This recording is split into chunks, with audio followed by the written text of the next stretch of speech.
On May 20, 2024, a notice of this meeting was transmitted to the Board of Education, and a copy of the notice was posted at the Education Center bulletin board. Copies were also transmitted to the Millburn Short Hills Item, the Star Ledger, the Millburn Short Hills Independent Press, Tap Into Millburn Short Hills, the Township Clerk and members of the Township Committee, the presidents of the PTO and civic associations, and the Public Library.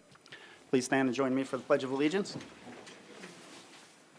I pledge allegiance to the flag of the United States of America and to the republic for which it stands, one nation, under God, indivisible, with liberty and justice for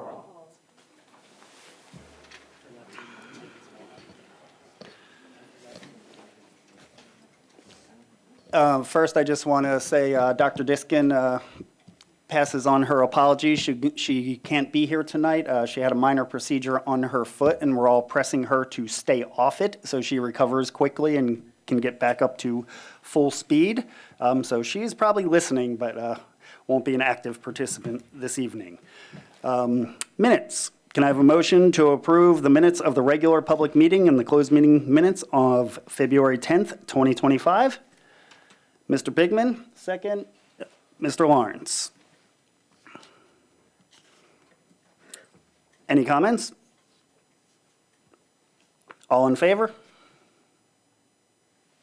Any opposed? Any abstentions?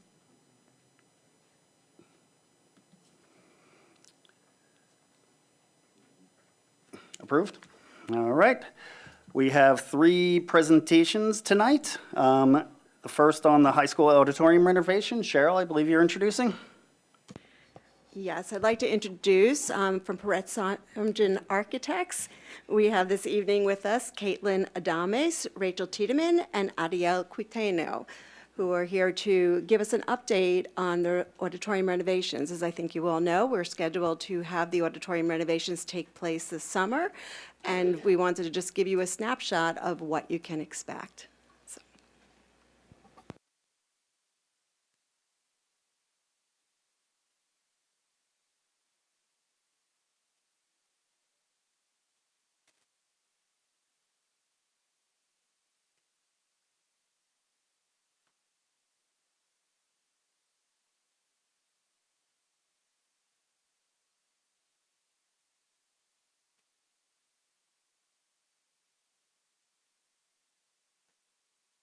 Check, check, check.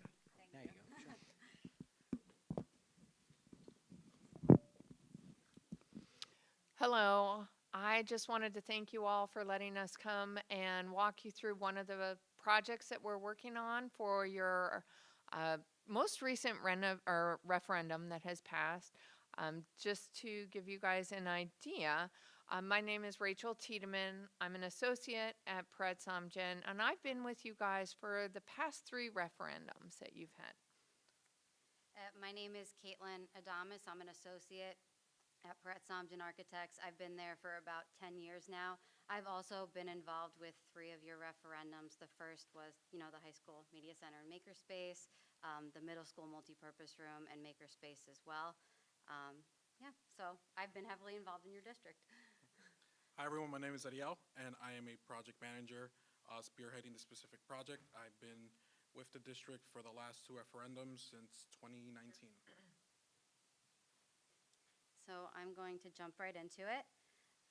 We're going to review some of the critical upgrades happening in your high school auditorium, which include seating, ADA upgrades, finishes, acoustical upgrades, infrastructure, stage lighting, and house lighting. So to begin with, the seats. You all know that those seats are original to the building. The existing sight lines could definitely be improved upon.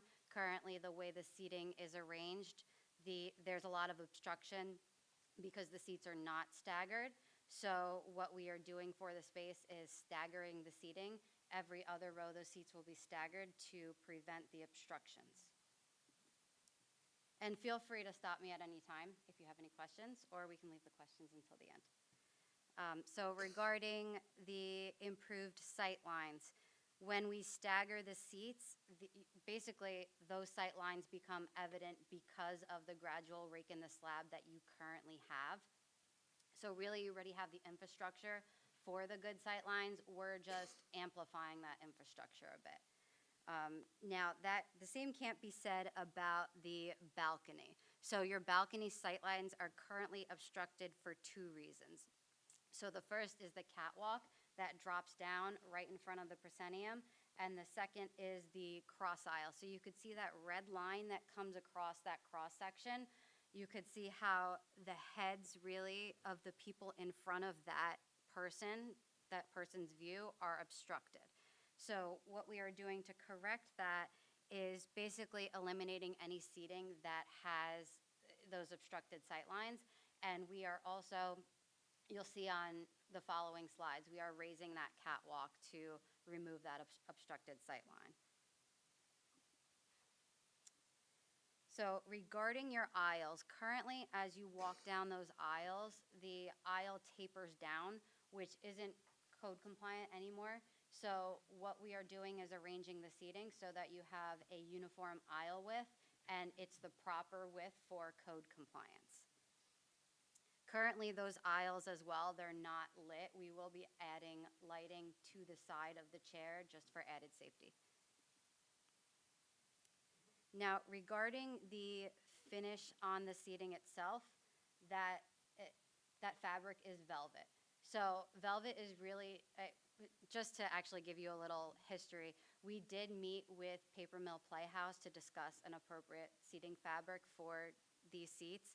They had actually recommended against velvet for the reasons I'm going to share right now. So that velvet, it's susceptible to collecting dust and dirt. It's very difficult to maintain and clean.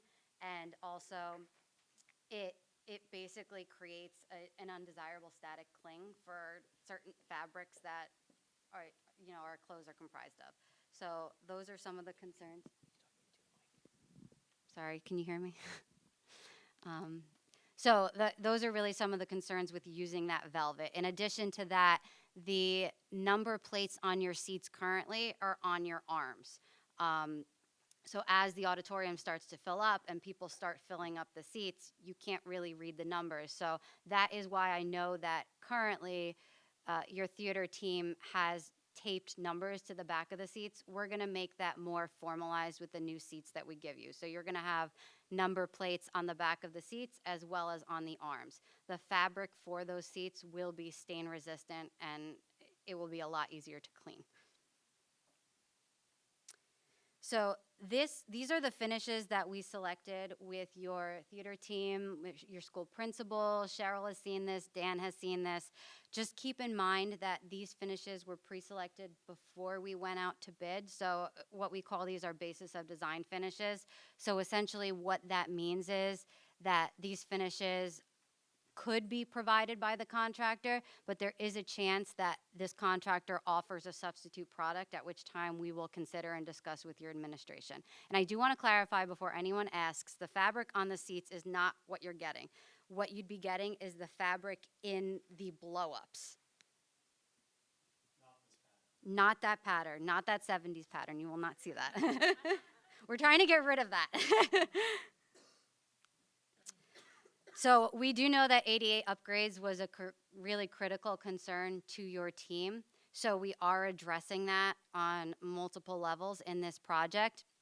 Currently, I'll talk about the front of the house first. So currently the front has no ADA access or seating. We will be providing ADA access and seating to that front of house. You'll see on the left there is oh, it's okay. I don't need to point to it. Oh, maybe I can.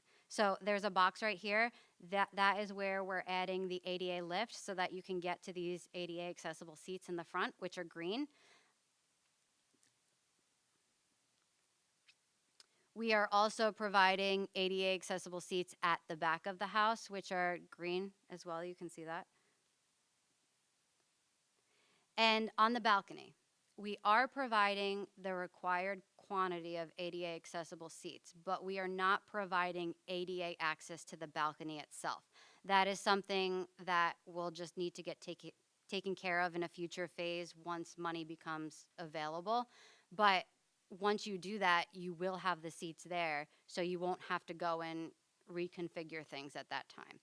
So we've provided reasonable accommodation for ADA seating on that level, just not access to that level, which you currently don't have. Now, regarding the finishes, your existing flooring for underneath the seating is the vinyl asbestos floor tile. So that product itself is just difficult to maintain in an auditorium setting where you have fixed seating everywhere. On a yearly basis, minimally yearly, Dan probably does more, you'd have to clean, strip, wax, and refinish it. So that's almost impossible to do when you have fixed seating. So what we are recommending and what we've included in the project is installing LVT under the seating, which only requires a light mop for maintenance. No refinishing is required. Now, in the aisles themselves, right now, currently, you have the vinyl asbestos floor tile as well. That poses a problem for a variety of reasons. So one is the coefficient of friction in the flooring itself. In order to provide a safe walking surface, you need friction on that surface, as well as the maintenance concerns. So what we have included is carpet tile. This carpet tile does have a lifetime warranty. It's something that if something gets damaged, you can replace a tile. You don't have to replace the whole roll in the future. And that image is what we had selected with your team. And Caitlin, if I could just interrupt to make sure everyone understands the fact that we said they're vinyl asbestos tiles does not mean that people are being exposed to asbestos. That is It's correct. it's a material that's there, and as long as it's in good shape, we're fine. It has been maintained in good shape. There will be a formalized abatement process that takes place when demolition takes place. The building will not be occupied at that point, so everything is controlled. People are not being exposed. Yes, correct. It's intact. It's in good shape. But we are replacing it.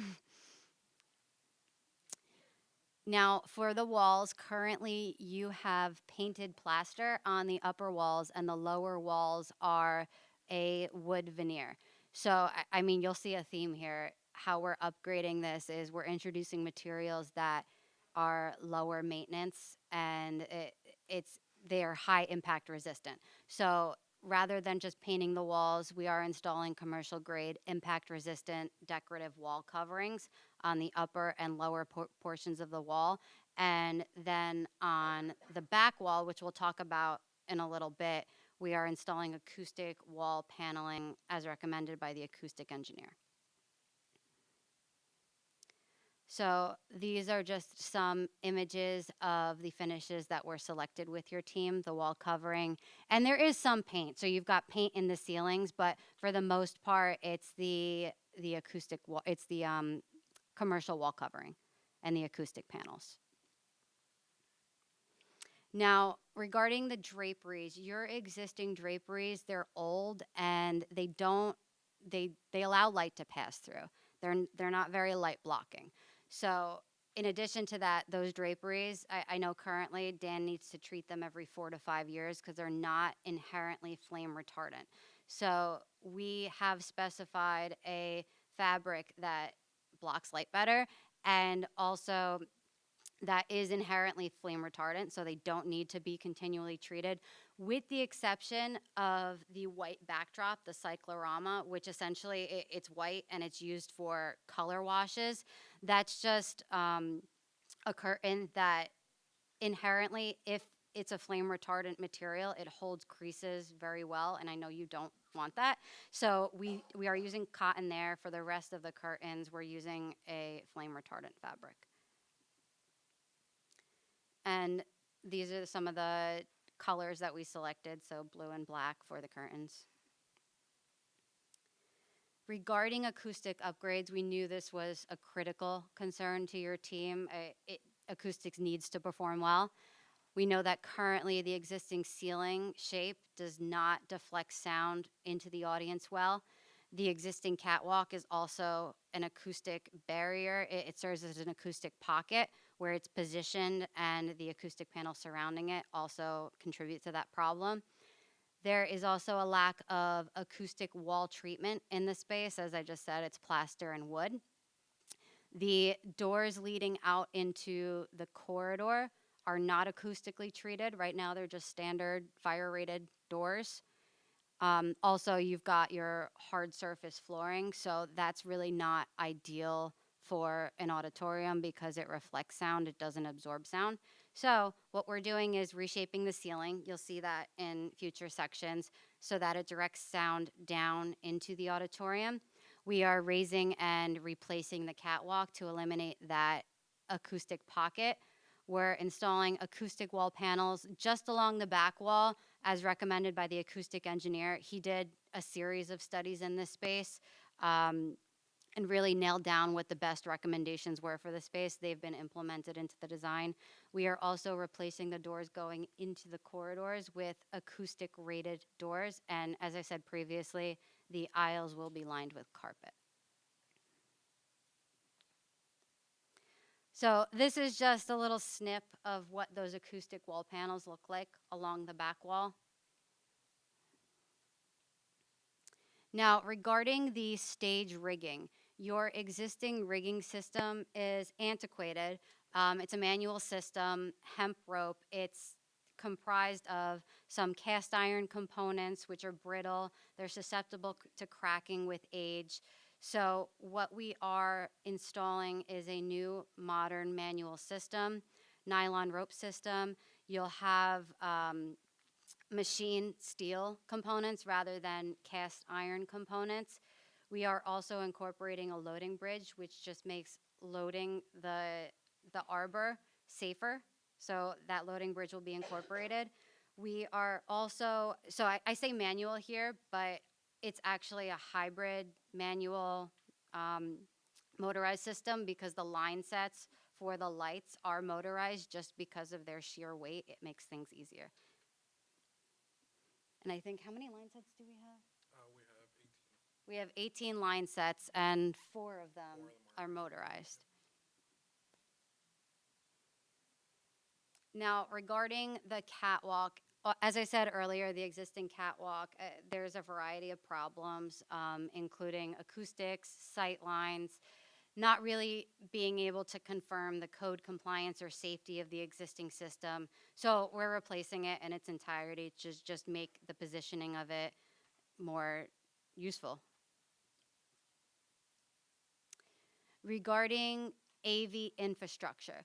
So the scope for the contractor that this contract was awarded to is limited. So what we're doing with the contractor is essentially the infrastructure, so the stuff you'll see behind the walls.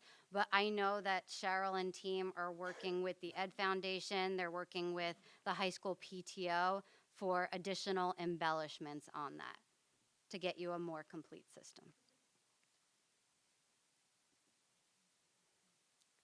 Now, the stage lighting, your stage lighting is antiquated. We are replacing the stage lighting with all new lights. So the stage, you'll have boom boxes at the front of house. You will have the light rail along the balcony at the back of house. So that'll be all new. And this is last but not least, your house lighting. Currently, the lighting levels, they're just not adequate. The controls are lacking. So we're installing all new house lighting, all new controls. We worked with your theatrical team just to determine what the best control settings were, where the best locations for those controls were. So all of that is incorporated into the design. As I said earlier, we're also incorporating aisle lighting just for added safety. And this is an image of what your auditorium could potentially look like based on the finishes that we selected with your team, just so you guys could get an idea, because I know it's hard to really picture this when you just see little screenshots. And that's it. You guys have any questions? Can I just ask, how many seats do we have now and what it's going to be? So across both levels, we have about 940 seats, give or take. The new seating calculations attribute to a couple things, such as seat width between the aisles and then the taper that we were talking about as well. So keeping that in mind, we're looking at about 611 seats on the first floor, and on the balcony, we're looking at 237 seats. which brings your total to about 844, give or take. It's our understanding that the balcony was not being used properly due to some safety concerns. So those safety concerns will be addressed as part of this project as well. We've met with the local code official and the fire marshals. We discussed those. We got those recommendations in writing and incorporated so that balcony should be fully usable. So you're gaining some of that seats that you originally weren't using.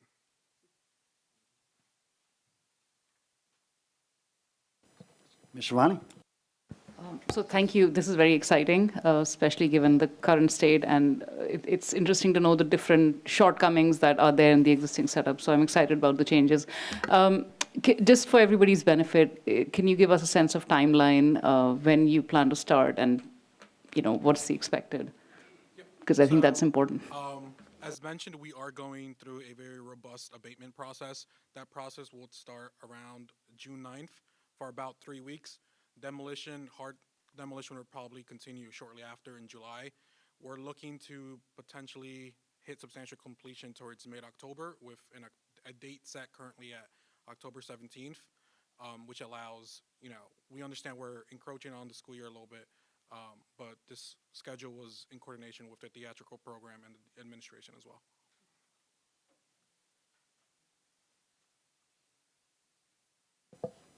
Any other questions for our architects? Thank you very much. Thank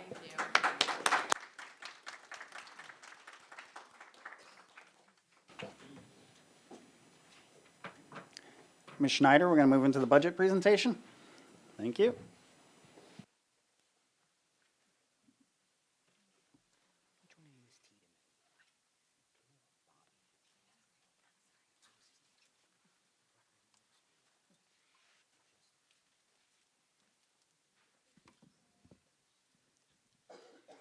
Good evening. Tonight's presentation is the opportunity to share the current progress on the development and balancing of the 2025-26 budget. This evening's agenda will address the priorities of the budget, the revenue assumptions, more information on the discretionary expenditures. We'll share some highlights. Oh, let me get rid of that message. Go. Share some highlights about the budget and also review the timelines. As a reminder, when we develop the budget, we consider the board and district goals. Reminder here are just the district goals, 1, 2, and 3. Again, the budget is going to address the continued goal of enhancing teaching, learning, and assessment. We'll also be looking to provide a balanced environment for learning and teaching. A reminder of the board goals. In addition to the district goals, we do consider the board goals, and you'll see reflected in the budget will be that continued fostering of increased communications and engagement with the district, as well as that multi-year planning as we look at multiple years of our framework and where we're going in the future. As we discussed last time, again, looking at those goals and how it breaks down into some of the key areas of our budget. Of course, curriculum alignment and enhancements, as you're going to hear, a continued discussion of our pathways this evening. Certainly in the budget, we're looking at supporting those pathways, as well as the increased access to AP courses, as well as other courses. You'll see within the budget, we're taking into consideration any supplies and materials that align with those programs. At the same time, we continue to consider the enrollment changes that might take place in different programs. Still keeping a watch on affordable housing and the different discussions. If anybody's not aware, the township has created an affordable housing committee and has invited the Board of Ed to participate in that. We've always been in touch with the township in discussions as new housing might be developed. It's been taken into consideration, been part of our referendum planning in case we do have to do any additions in the future. And so again, with their committee, they did ask for Board of Ed representation just to continue that communication and awareness. Will not impact us for next year, though, but we are still watching that. And again, capital and maintenance programs, as you just heard, we have a lot of projects that are taking place this summer. The big referendum project being that the auditorium that you just heard about. We also will be implementing ROD grants, regular operating district grants, which is funding that we receive from the state to move forward with a number of heating and ventilation projects, as well as we are looking at additional capital projects, including, we've mentioned before, Nigel Field. We need to replace the turf there at the high school. In addition, we have done studies with some stream bank erosion issues at the paper mill field over by the middle school. So both of those are being incorporated for the budget for next year. We also, of course, look at personnel considerations. As we've discussed before, as you'll see on additional slides that are coming up, the majority of our budget is based on personnel. And so as we do any of these adjustments with alignments and everything else within the budget, that's taken into consideration, since over 80% of our budget is based on personnel. Other areas that we look at, like technology, transportation, among others, are all taken into consideration as we develop the budget. So where are our revenue assumptions? You may recall the last time we presented, we talked about maintaining the state aid, assuming it would be flat with the amount of money that we had this year. But we did indicate that there had been discussions of possible reductions. In fact, last week there was a broadcast that came from the state suggesting that a district will see no more than a 3% reduction from the current year. So we did make adjustments, now considering that as a message that we should consider we might be seeing a loss in the state aid. You will see that reflected as we get to the next slide, showing actual revenue numbers. State aid will be announced this coming Thursday. Tomorrow is the governor's address, and by statute, there's a requirement that within 48 hours, state aid figures are released. So we will find out those actual figures on Thursday. Coming out of the 23-24 audit, we've identified $2.3 million for budgeted fund balance to be used as a revenue for next year's budget. That's the same amount we had from the prior year. Again, you'll see as we go to the next slide, we are suggesting that if in fact we do see a reduction in state aid, we make up the difference using some excess fund balance that was identified as part of the budget process, similar to what we've done in the past 2 years. Local tax increases, we're assuming will increase by the 2%, plus taking advantage of a health waiver that is available to us, recognizing the increasing health expenses that we've seen year over year. You'll also see our miscellaneous revenue, which we're considering to be flat. Miscellaneous revenues include facility rentals, recycling outdated computers and other equipment such as vehicles that we'll sell, interest on bank accounts, and Chromebook insurance fees. And again, capital reserve, we're looking at doing withdrawals to cover capital projects at Nigel Field and by Paper Mill Field at the middle school. Just a reminder that when we do referendums, we are eligible for state funding to help support that debt service aid that we get from the state. Fields are not eligible. So we purposely have built up our reserve accounts for capital reserve to take advantage of using those funds when we have to do field improvements, which freed up any money we did with the referendum to get state funding. 40% of those funds come back to us through the state. So we purposely built up the reserve accounts so that we could take full advantage of the money from the state. Revenue assumptions, again, looking at the dollar breakdown line by line. You could see on the first line, we're looking at about a $2.9 million increase in the tax revenues. Again, this is made up of 2% of going over the prior year's tax levy, plus we're looking at nearly $1 million that's available to us in health waivers. What does that mean in terms of tax impact? Probably about a 3% increase. But what this does not take into account is anything outside of our operating budget, meaning specifically our debt service expenses, which also impact the tax levy.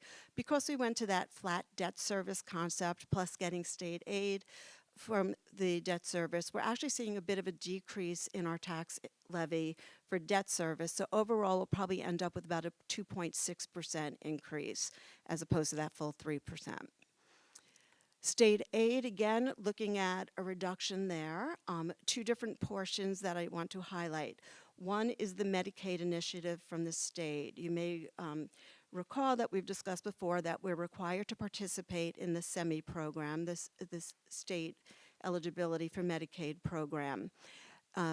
We're given the dollar amount to expect for that. The state has, the formula has changed for that so that there's a major reduction. Last year was about 20,000 that we needed to budget. This year it's just over 3,000. Very minor part of our budget. Means a little bit of extra work for paperwork on our part, but in terms of our revenues, not a big impact. We're fortunate in this sense because there's a number of districts around us that really count on this as a revenue source, and so when they're seeing such a dramatic decrease, it's really impacting them revenue-wise. Same thing's true of our federal aid that we get, which also is not reflected in this. This is strictly, again, our operating budget. We get about $2 million in federal aid. We're expecting a decrease in that with everything that's taking place at the federal level. We're probably seeing about a 10 to 15% decrease in that, so about $200,000, something that we, again, fortunately can make up elsewhere within our budget. Other districts who really count on that funding, a little bit more of a struggle for them. But did want to point out that information. Budgeted fund balance, again, looking at the same $2.3 million from the audit, similar to the prior year. Tuition, we're seeing a decrease there. The tuition is made up of preschool tuitions as well as a few out-of-district special ed students who have been attending our program. We're not sure that those special ed students are going to continue in our program next year, which is why you see a reduction there on the tuition level. If we find out in the next couple of weeks that they will be attending, we'll reflect that in future presentations. But as of now, we've taken that out of consideration. Facility rental, subscription busing, miscellaneous, you could see we're keeping those at similar levels to the past. And then the reserve funds and additional fund balance. Again, this is the money that we're taking out of capital reserve to finance those capital projects. About $880,000 is what we would need from the capital reserve for those two capital projects.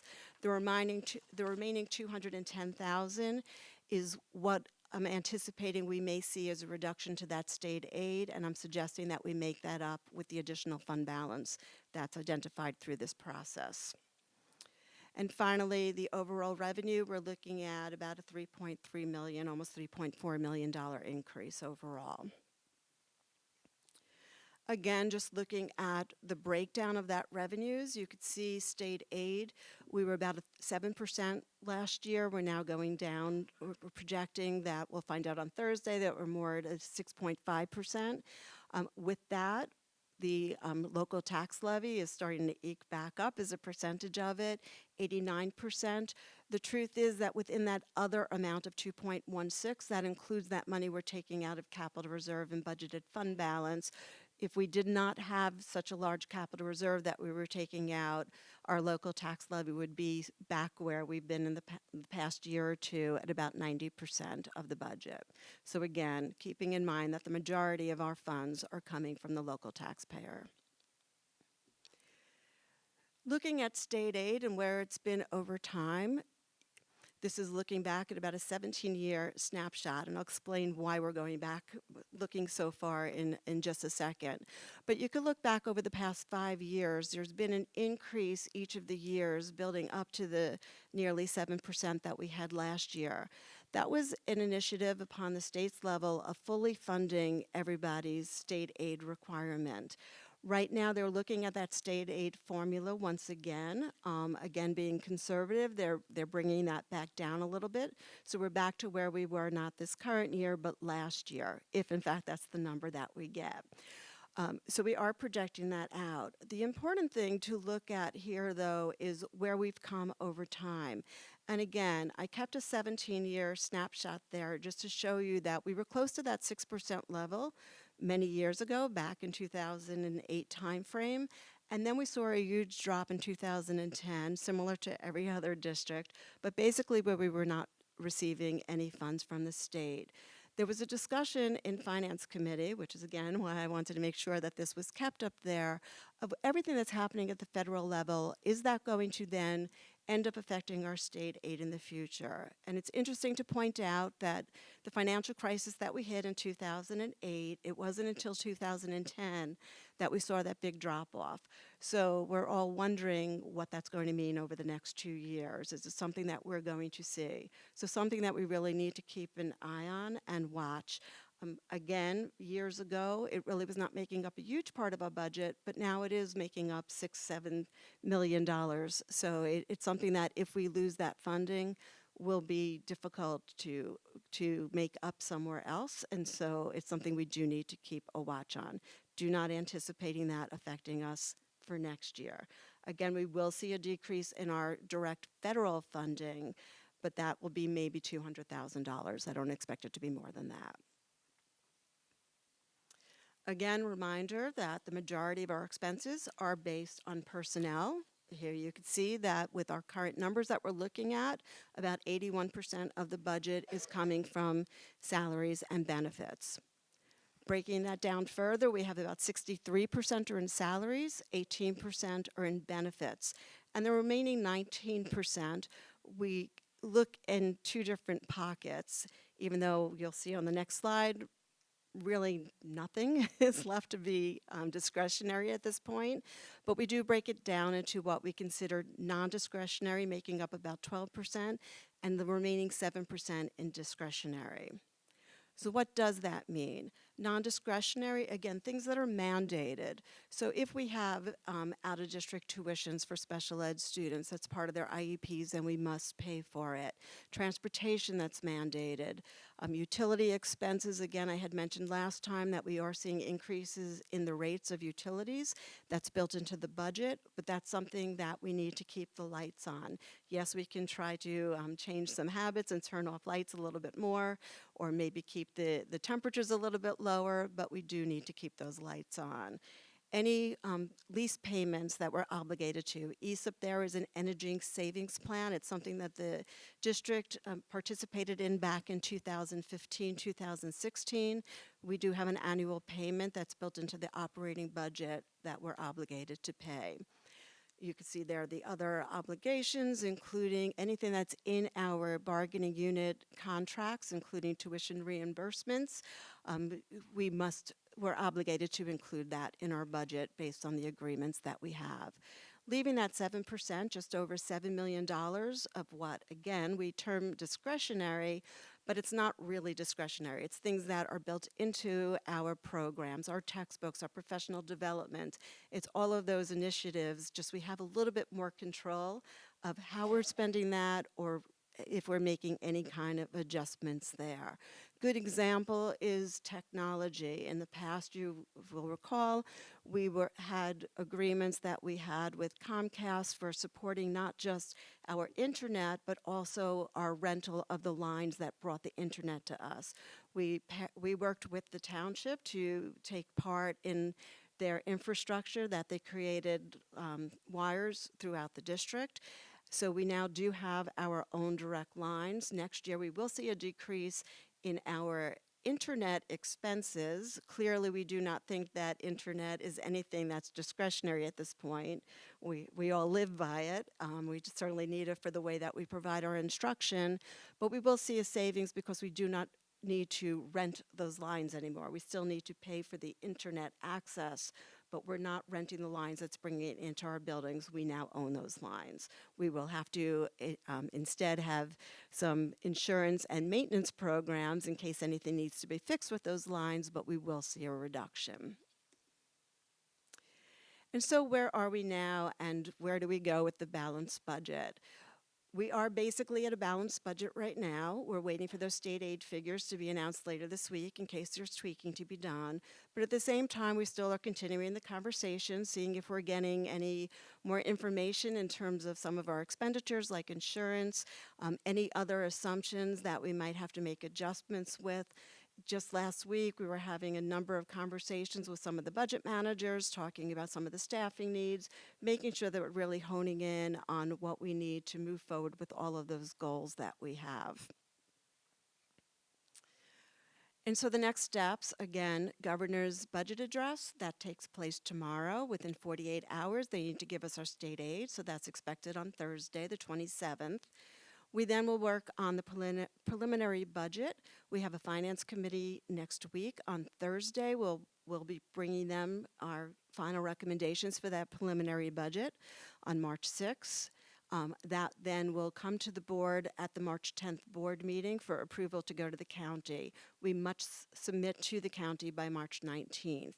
Then goes through the county review. Any questions they have, they'll come back to us with, and we hear from them in time to be able to advertise in advance of the public hearing. Public hearing must take place between April 24th and May 7th. We're planning on presenting that at May 5th at our board meeting at that point. The deadline to adopt the budget is May 14th. We're looking to do both the hearing and the adoption at that meeting on May 5th. And that's currently where we are with the budget. Are there any questions?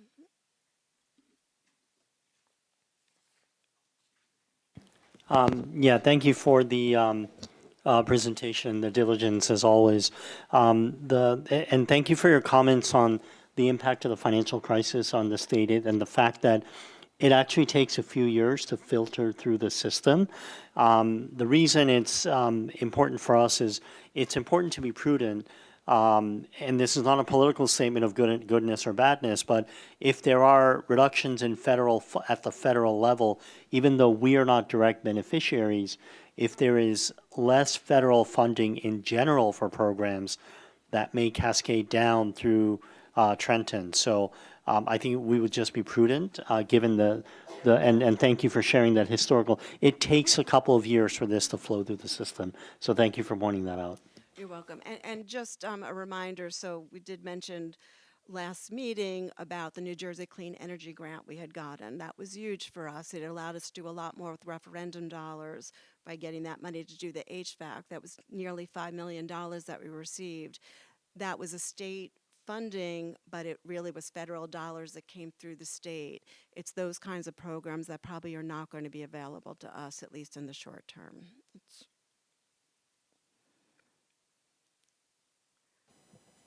Any other questions?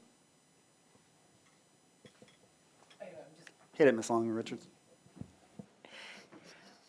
But hopefully, I'm thinking with all of the referendum work and all of the HVAC that we have done and all of the upgrades, that we should be in a fairly stable place, that we wouldn't need to be doing so many of those projects. Is that accurate? Yeah, so we're in very good shape with our HVAC. There's still a couple of projects that we need to do. The two main schools that need large updates at this point or after this summer will be at Deerfield and at Glenwood. We want to do boiler replacements there, and because of the infrastructure that we have, we need to replace, at least at Glenwood, all of the infrastructure in order to do that. We could not fit that into the last budget referendum, and so we are anticipating another referendum in 2 years from now. That we purposely did a smaller referendum this time to free up money for the next referendum, of both to deal with if we do need to do any additions, but also to be able to do those last couple of HVAC projects. We did, again, take advantage of the state ROD grants. Those are all HVAC projects. Everything else has been updated. We would have been okay without the New Jersey Clean Energy. It just allowed us to move things forward a little bit faster. And because it was as large as it was, it did allow us to be able to expand sooner. We also did that with the ESSER funds that were available through the state. We moved forward some of the other projects that would have been probably in the next referendum. So we are in very good condition as far as the HVAC projects. Mr. Reddy? Thank you, Mr. Hendricks. Ms. Schneider, just for our edification, how long has the school district been running the funding through referendums? So we started in 2016. I mean, we've done referendums many times, don't get me wrong. We just were doing it at a much slower pace. It was every 10 to 20 years that we were doing new referendums. 2016 was the referendum was in that regular 10 to 20-year cycle. It was when we went to the 2019 referendum that we moved forward with that CAMP program, Capital and Maintenance Program, where we really took advantage of doing that flat debt service and making sure that, hey, instead of, and I don't want to say that it didn't have a tax impact, because obviously if we didn't sell more bonds, the taxes would have gone down. But by keeping this rolling flat debt service, we're able to move forward with projects without having an incremental cost to the taxpayer. The other option would have been giving money, I don't know if I would say giving money, but lowering the tax impact on that debt side, and then when we really needed to go ahead and do a referendum, then you would have had a larger incremental cost because of the drop and then increasing. So it really was something that was thought out, shared with the community when we went to that flat debt service, and seemed to be embraced by the community. Appreciate the detailed response. The reason I was asking that question was to just point to the public vis-a-vis the previous question. The referendum funding is just a form of funding for capital projects. There'll be some capital projects or the other, because it's we're running a fairly large establishment with a lot of physical assets. When you have physical assets, you have to replace every so often. You don't replace them, all of them together. You stagger them the way you've been doing for years and years. And we also, as part of that, if you remember, I've mentioned it a couple of times, we've built up our maintenance and capital reserves for that reason also. If in fact something happens that we do lose any kind of state funding, the big concern is that the easiest place to go to is to say, okay, let me hold off on that painting project, or let me hold off on something with the infrastructure, because obviously what we aim to do is put the money into the classroom. So the first thing that goes is the facilities. So we've built up that capital and maintenance reserve so that if in fact we lost funding in one way, we can still maintain our operating budget, but still have the reserves available to move forward with those infrastructure needs that we have. Any other questions? Thank you very much, Mr. Snyder. Thorough as always, and although the presentation was fairly simple and straightforward, we know the budget process is anything but, and then a ton of work has gone in, which we can't thank you enough for. I appreciate it. All right, up next is ELA Pathways, Mr. Connolly and team.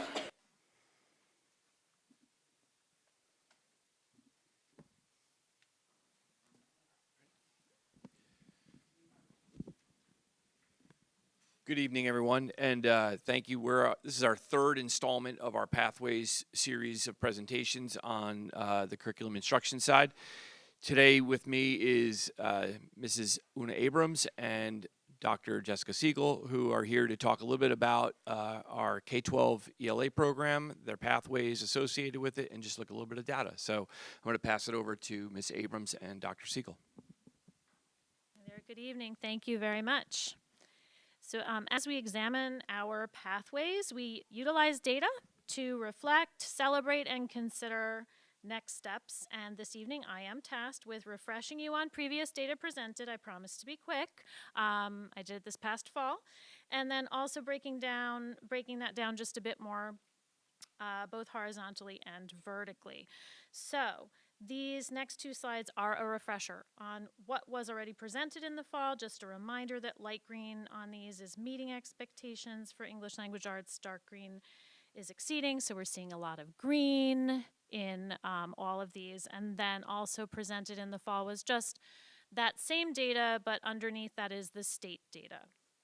Okay, and that state comparison shows us that Millburn ELA is high above the state averages. So now for some of the granular data. This slide shows a breakdown of horizontal 2024 NJSLA ELA data across the K-4 schools in the district by exceeding, meeting, approaching, partially meeting, and not meeting. Okay, so that is the disaggregated data. And then that is the K-4 buildings. This might be a bit redundant here, but this is the data from the grade 5 building that was also evident in the district-wide slides, but also elementary.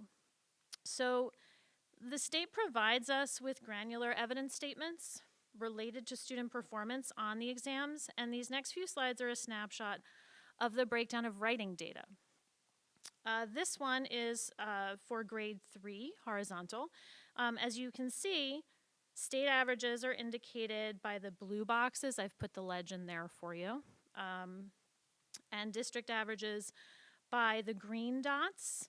So we are well above those averages on all 3 types of writing, and those are literary analysis, research simulation, and narrative writing. Okay. And then here is the grade 4 breakdown for writing. Again, on the same types of written tasks, literary analysis, research simulation, and narrative writing. And that legend is still the same for those. Okay. So looking at vertical data, so now this is grades 3 through 6, okay? It's especially helpful in anticipation of the transition from 5 to 6, which is where I'm going here with a discussion of the pathways, right? So just to give you one example here. The data shows that in grade 5, narrative writing is a strength. So you can see that there. And in grade 6, research simulation writing is a strength. So in my role, looking at vertical articulation, this is very good knowledge to have because it informs instructional planning and also articulation, right? So I'd like to have the grade 5s talking with grade 6 about what they do with narrative writing, and similarly, what is grade 6 doing with our research simulation task, right? So what are those strengths to celebrate and also to share? So as it relates to the transition to middle school, there are multiple supports in place to ensure ease in that shift. And those include the sharing of student profiles by grade 5 staff that goes over to the middle school. So the guidance staff and all teachers definitely have access to that. So that's our qualitative data. All of the grade 6 teachers this year did an intake writing questionnaire that's based on Jennifer Saravallo's research on writing efficacy and writing identity. We have also the Linkit benchmark data for reading. Also very granular standards-based report card data from grade 5, our NJSLA data, and of course our DRA data on reading as well. So multiple sources to inform that transition for our staff. And so this is, all students enter middle school and take ELA 6. So from there, placement criteria are in place for students who qualify for accelerated level in grades 7 and 8. They can, of course, also come down from accelerated just to regular level in grade 8 as well. Okay. And since I oversee ELA at the middle school directly, I do want to share some of our goals, which are data informed for the middle school. As we know, we have new ELA standards effective in 2023. All of our curriculum has been updated for that. And I've been working with the staff at the middle school on common writing rubrics to be utilized. So those are obviously updated to the new standards. Our informational rubric has been finalized and is being utilized by the staff. We're working on the argumentative rubric. The deadline for that for us is April, and then the narrative rubric will be around June that we finish work on that. So the next step for next year is to score common writing tasks on Linkit using that informational rubric in particular, which is why that was the first one to be completed. And what that allows us to do is to track horizontal and vertical trends on writing tasks during the school year, right? So we don't have to wait for NJSLA data to look at some of those trends. And then instruction focused on priority areas. So as those are graded and put in Linkit, we have an idea of where there are strengths and opportunities for us. And that allows for more data-informed writing conferences so that When teachers sit with students, they know what those needs are from those common writing assessments. And then also small group strategy instructions, centers and stations. It's a lot easier to do that work. That work is already being done, but it's a lot easier to do that work with some of that data from those tasks. Okay. So this is also, I had shown you before, the vertical from 3 to 6 for writing. This is the vertical from 7 to 11 for writing. And so you can see here as well that the transition from middle school to high school, right? It tends to be a point of concern for parents, right? And so this is also very helpful data to be able to pass on to Dr. Siegel and use it if we're looking at some of those common writing tasks, right? So that she has more granular data as well.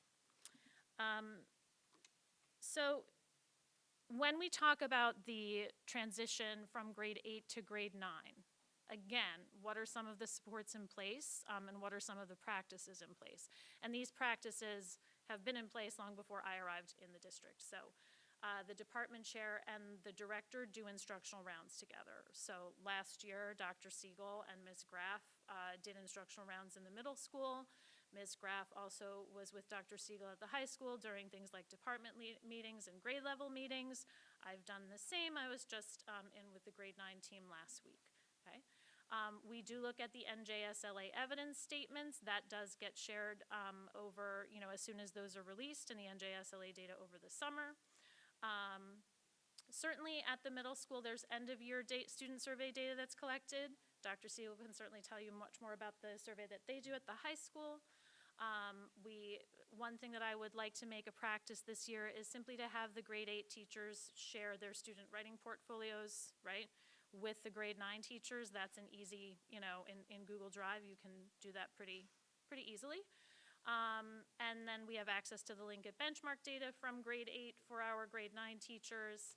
And one thing that Dr. Siegel and I have been doing is meeting weekly in one-to-one meetings to review.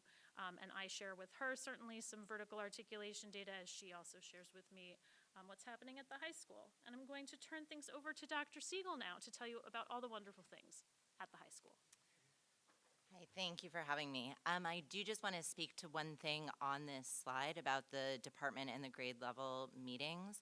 So we have very specific common planning at the high school. The teachers themselves organize, meet, group, and are really ensuring that they are on the same page at the same time, in some cases quite literally. And we've been working with common rubrics that we've created for about the last 10 years. So our common planning is very different than what people might say, oh, you're a collaborative group. We are rigorously collaborative in every way that we can be.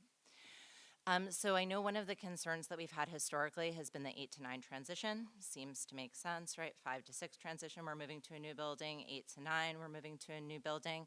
So a little bit about our English 9 course, because English 9 itself is sort of a nebulous title. It doesn't express as much as it possibly could, is that the main focus of our course is argument. And we've chosen argument for a very specific reason.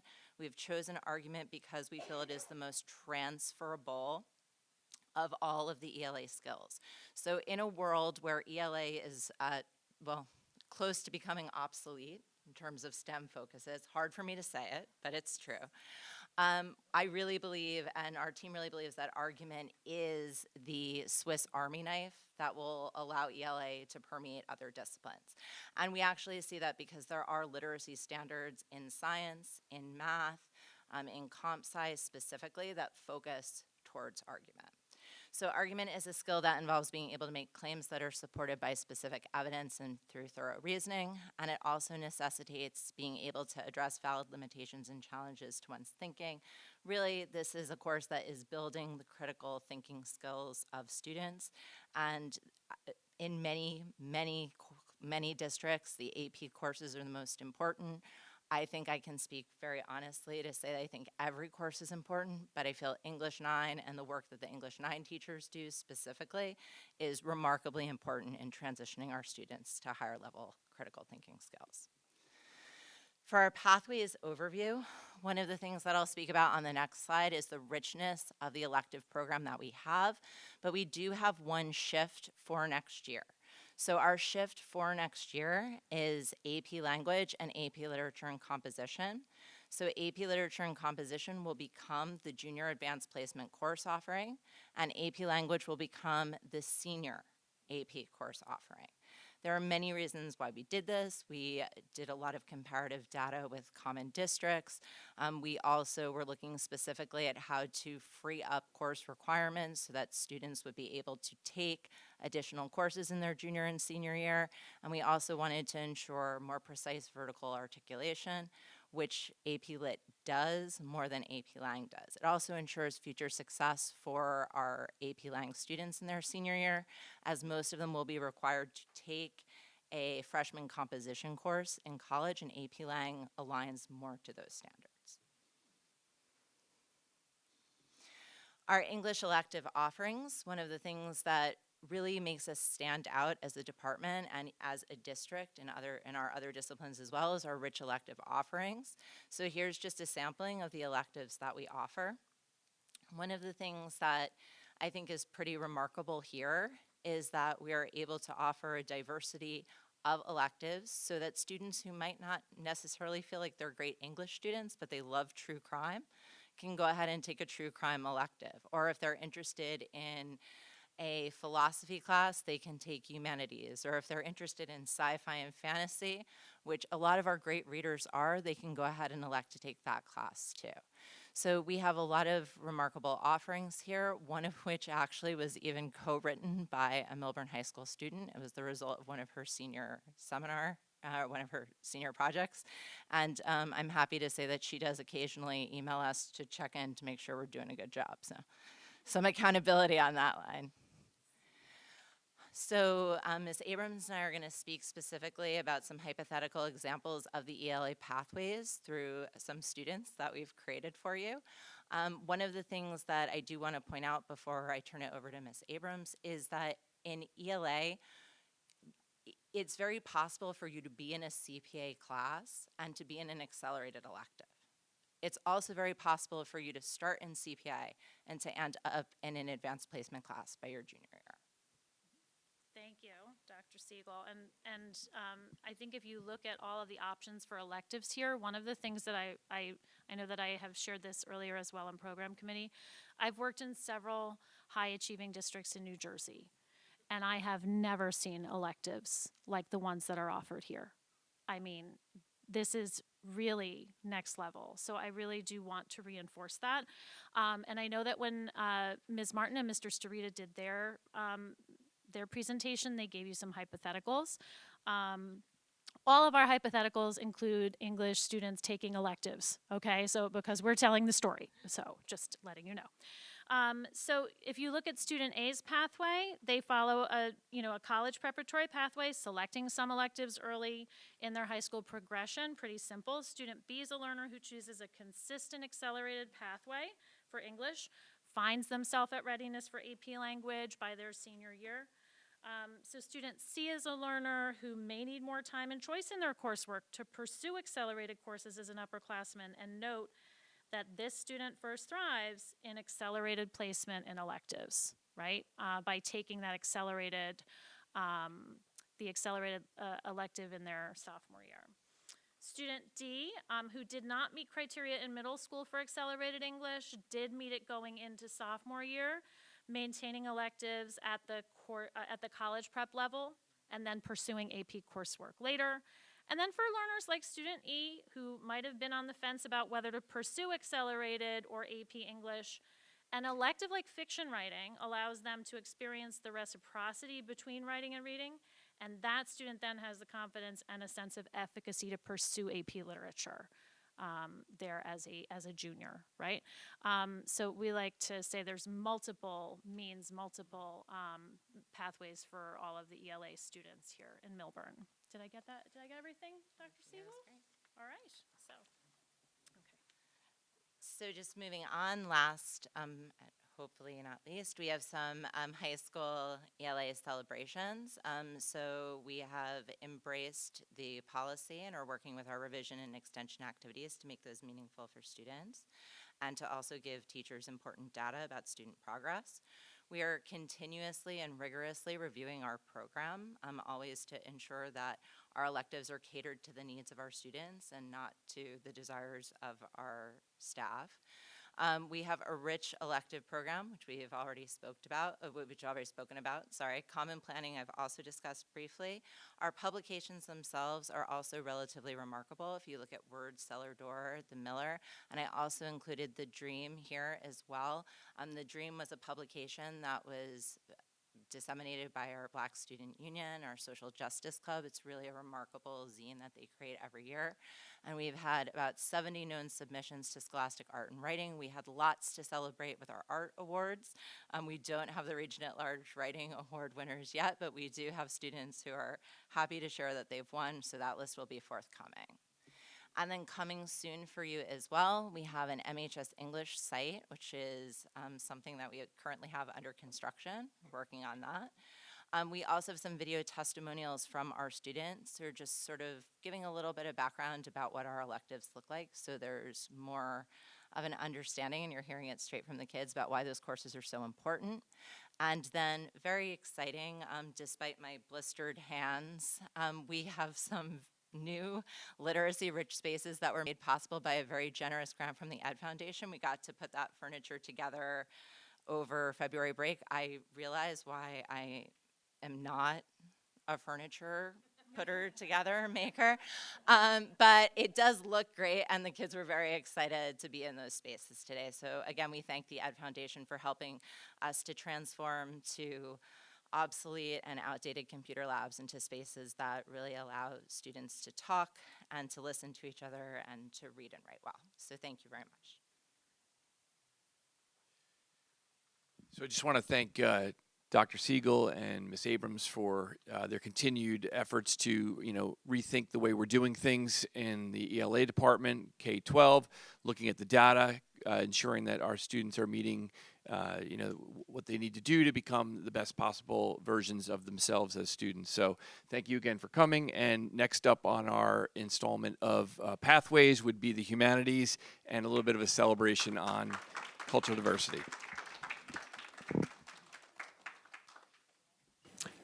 Do we have questions for the group before you depart the microphone?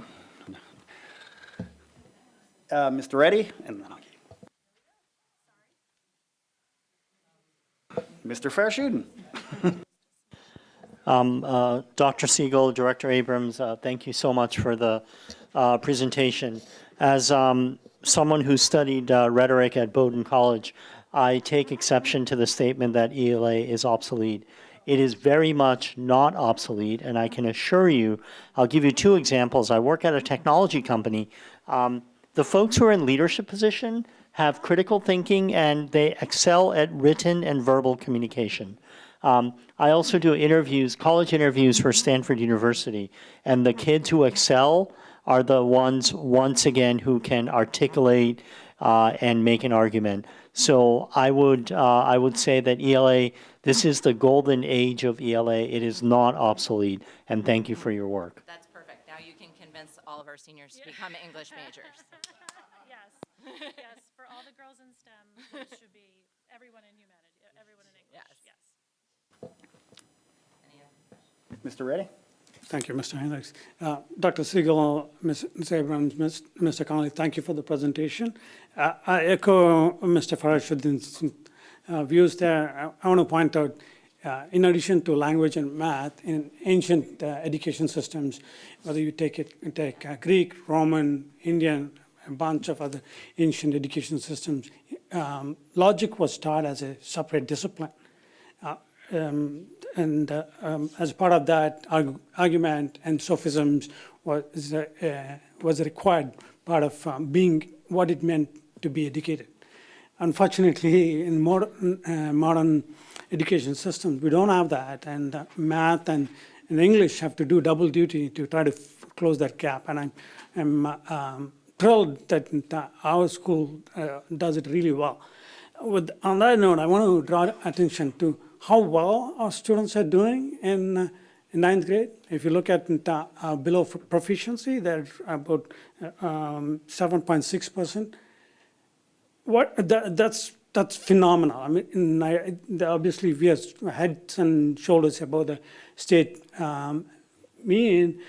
One thing I want to draw attention to this body and also to the public is, if you look at the elementary schools and the middle schools, right, that number actually jumps up to almost 15-16%, twice what we are seeing in ninth grade.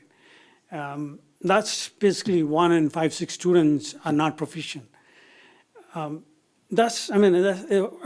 Obviously that's still phenomenal compared to the rest of the state, and obviously it's that reflects in the ranking that elementary schools have in niche ranking.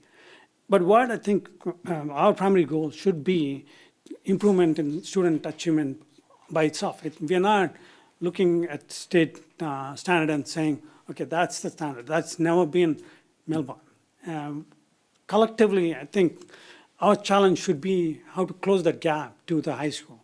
I don't expect an answer now, but it's something that the program committee, the board, curriculum administrators, all of us have to work towards figuring out how to close that gap.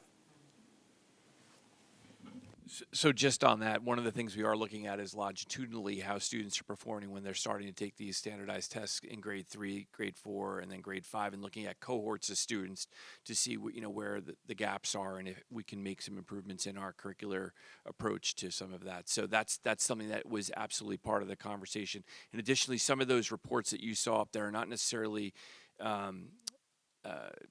prepped reports that are coming out from the state.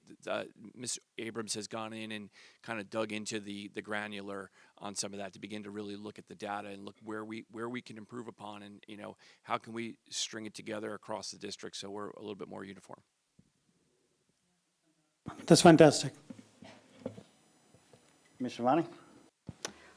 Thanks again, Dr. Siegel and Ms. Abrams. I will also add to what these two said that we're living in the world of AI and whatever. I think to be successful with ChatGPT and generative AI, a key skill is prompt engineering, which actually is dependent on how well you can write a prompt so that you can get a meaningful response. So, I mean, again, writing skills is very important there. So with that, I just had a question on the grade 9 English, where you mentioned that the main focus is argument. I just want to understand how is that skill continuation of that skill, if you will, in 10th, 11th grades. Can you speak a little bit to that? And before they get to, because I do feel that a lot of students somewhat struggle between 8th and 9th, middle, and that transition. Is there something that, can this be introduced earlier on so that it's not like such a steep curve for them when they get to 9th grade? So, that's a yes. Yes, I mean, it can certainly be introduced earlier on. I think some of that work has actually already been done. I worked with Ms. Graff last year and Mr. Connolly at the middle school to introduce some of those concepts within the novel units at the middle school. So that's being integrated already, and I know that Ms. Abrams is working more specifically towards that this year as well.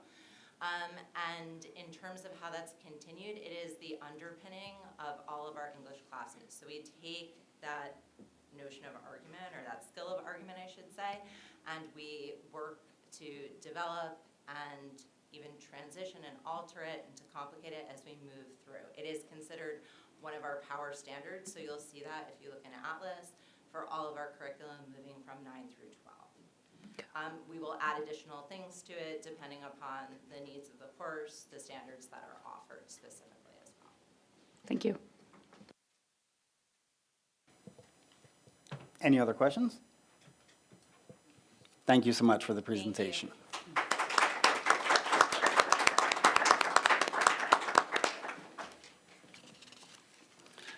I believe our fourth presentation on school safety and HIV can be combined into the superintendent's report, a few sections down.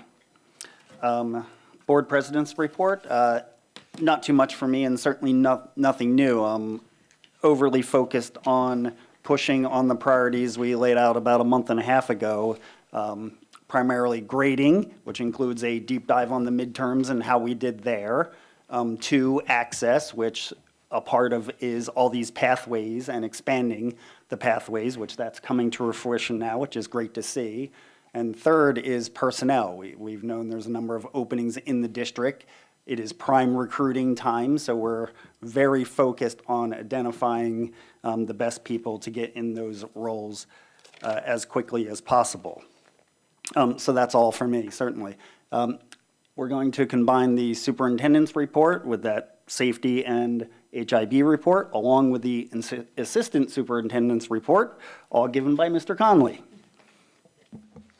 It's going to be a long one. Good evening. We are required twice a year to report on the school safety data systems, the SSDS reporting that is done with the state in October and in February.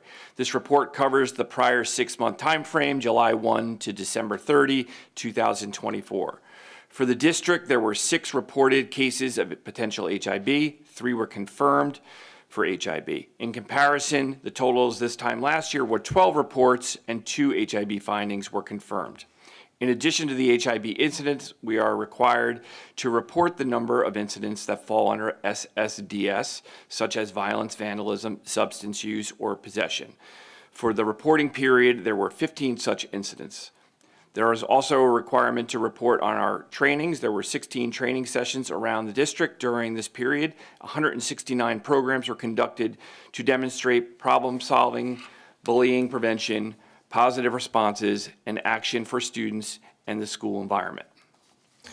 Special trainings included GCN trainings on the HIB and anti-bullying through our GCN platform.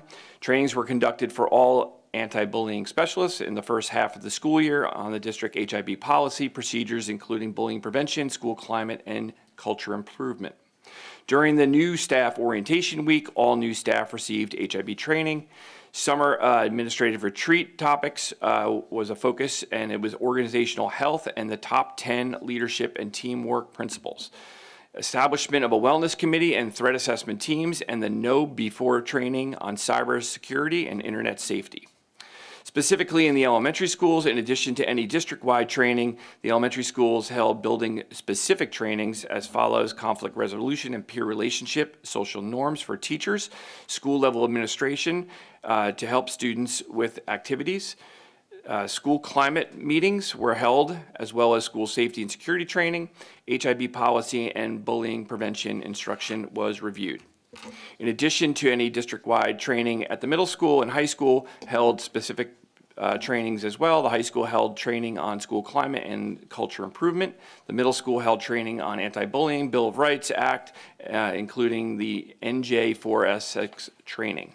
Special programs were also included around the district. That was part of that 169 number. I will not read all 169 to you, but I will give you a highlight of those. District-wide, there were a few highlights of the district programs.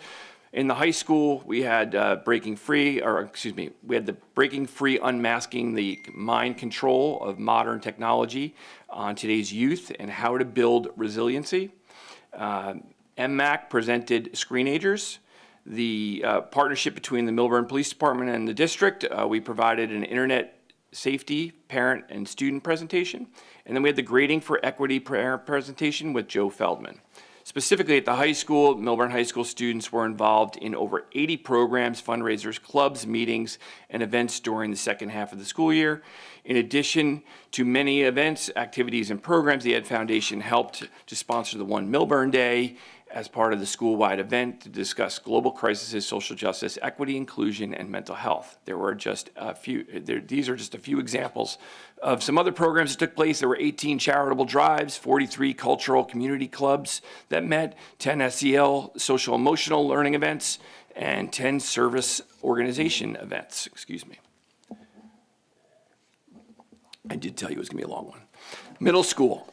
Middle school promoted several programs for the betterment of the student body, grade level meetings with administrators, week of respect activities, Detective Salemi's assembly on internet safety, dialogue night, making meaningful relationships, student liaison meeting, therapy dogs, and Thanksgiving assembly.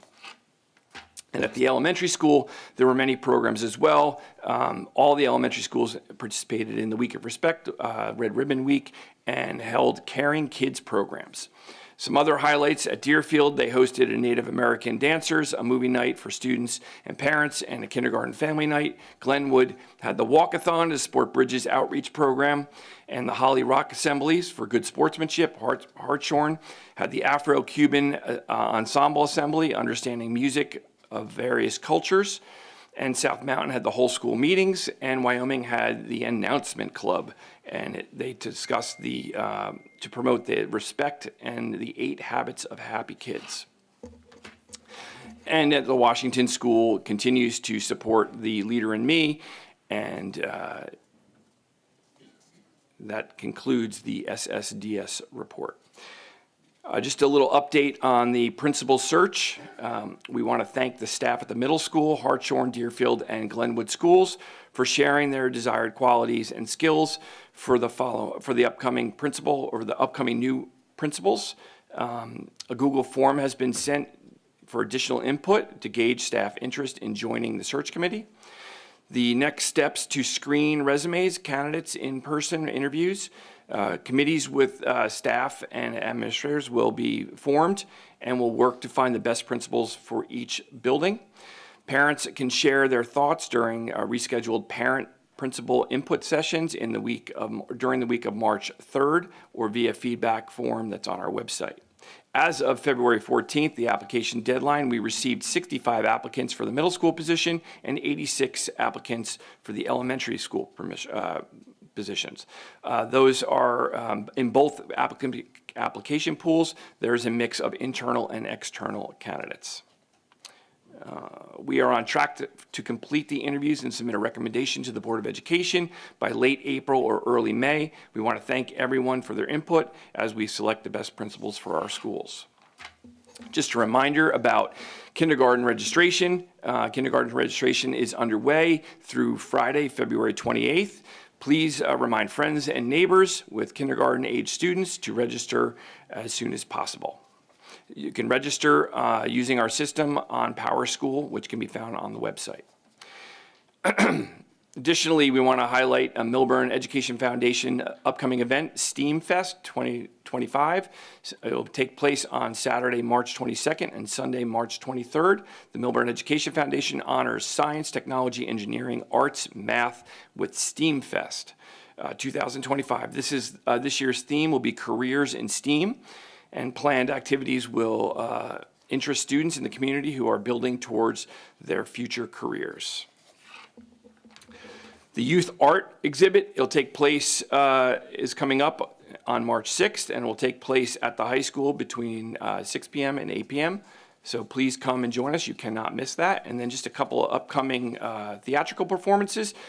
MHS Limelight Players will present Big Fish on March 14th and 15th at 7:30 and the 16th at 2 p.m. You can get your tickets at mhsnj.booktix.com. MMS will have its musical James and the Giant Peach starting on March 21st at 7 p.m. Also showing March 22nd at 7 p.m. and March 23rd at 1 p.m. You can also find those tickets available at mms.booktix.com. We are coming to a close, I promise. Essex County Unsung Hero Awards announcement and ceremony. Essex County has selected 46 unsung heroes for 2025, recognizing the students who have made significant contributions to their communities. These students, chosen by Essex County high school administrators, have had a lasting impact through their unique and outstanding contributions to their schools and communities. They deserve recognition, praise, and celebration for their efforts. Congratulations to Millburn High School student Greta Clausen on this remarkable achievement. The award ceremony will be held on Thursday, March 13th at the Orange Preparatory Academy of Inquiry and Innovation in Orange. And then lastly, the MMS robotics team has some highlights. The team secured a Best Robotic Design Award at the Livingston Tournament on February 8th, coming in first out of 24 bots and qualifying the team for the state tournament. And also, the team also competed at the Long Hill competition on February 16th and securing first place for its teamwork match. And congratulations to the MMS robotics program. Also, Millburn High School had robotics teams, 5 robotics teams also qualifying for the states, and we wish them luck as well. This concludes my report, respectfully submitted by John Conley. It was a marathon. Thank you, Mr. Conley. Moving on to the, or is there any questions for Mr. Conley on his report?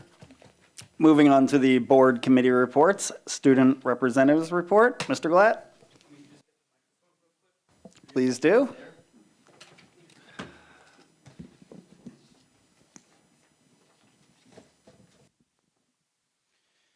Good evening, members of the board, parents, and our dedicated teachers and administrators.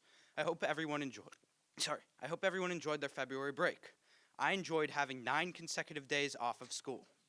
I wish our current juniors would be able to make the same statement next year at this time. Unfortunately, with the newly approved schedule, this will not be a reality. Last week, started receiving messages from students asking me to advocate to keep the break status quo. So of course, I had to do a poll to see what the student body wanted. My sampling of 200 students found that 92% of them would like to keep the extended February break in its full form. This poll shows that our student body is very passionate about keeping their February break. Next, I have an update regarding junior privilege. After months of discussion, our students are getting what they have requested. Behind the scenes, Dr. Myron, Dr. Keenan, and Dr. Richardson have worked with security to develop a proposed solution. They'll be asking Dr. Diskin and the board about the possibility of having a 2-week trial for junior privilege in April. If the trial proves to be successful, hopefully junior privilege could continue on. At our last liaison meeting, APs were the main topic of discussion. It seems a debate is if we should remove the cap of how many APs are allowed to factor into one's GPA. While there were 2 sides to the debate, it's important to note that the debate was very one-sided. The amount of students at the meeting that wanted a change to the current policy is minuscule. One student who wanted a policy change voiced that he is upset when his GPA gets lowered by .032 at the end of every semester. He would like to have those points back to compete with students at other nearby districts. While a change to remove the AP cap may be a nice thing for our highest achievers at our school, it's important to think about how many other students may be affected negatively. There is no disagreement that many parents move to Millburn for our excellent school system and competitive environment. Competition is a great thing for student motivation. An overwhelming majority of the liaison committee came to the conclusion that the amount of competition we have currently is healthy. However, elevating that competition could be too overwhelming for some students. The consensus of the liaison committee is that we should not change the current policy. I understand that this consensus might be different from what you may have heard from some parents. I believe it's important to note that what students want and certain non-student members of a WhatsApp group may want don't always align. We were making great progress in our district with test corrections this year.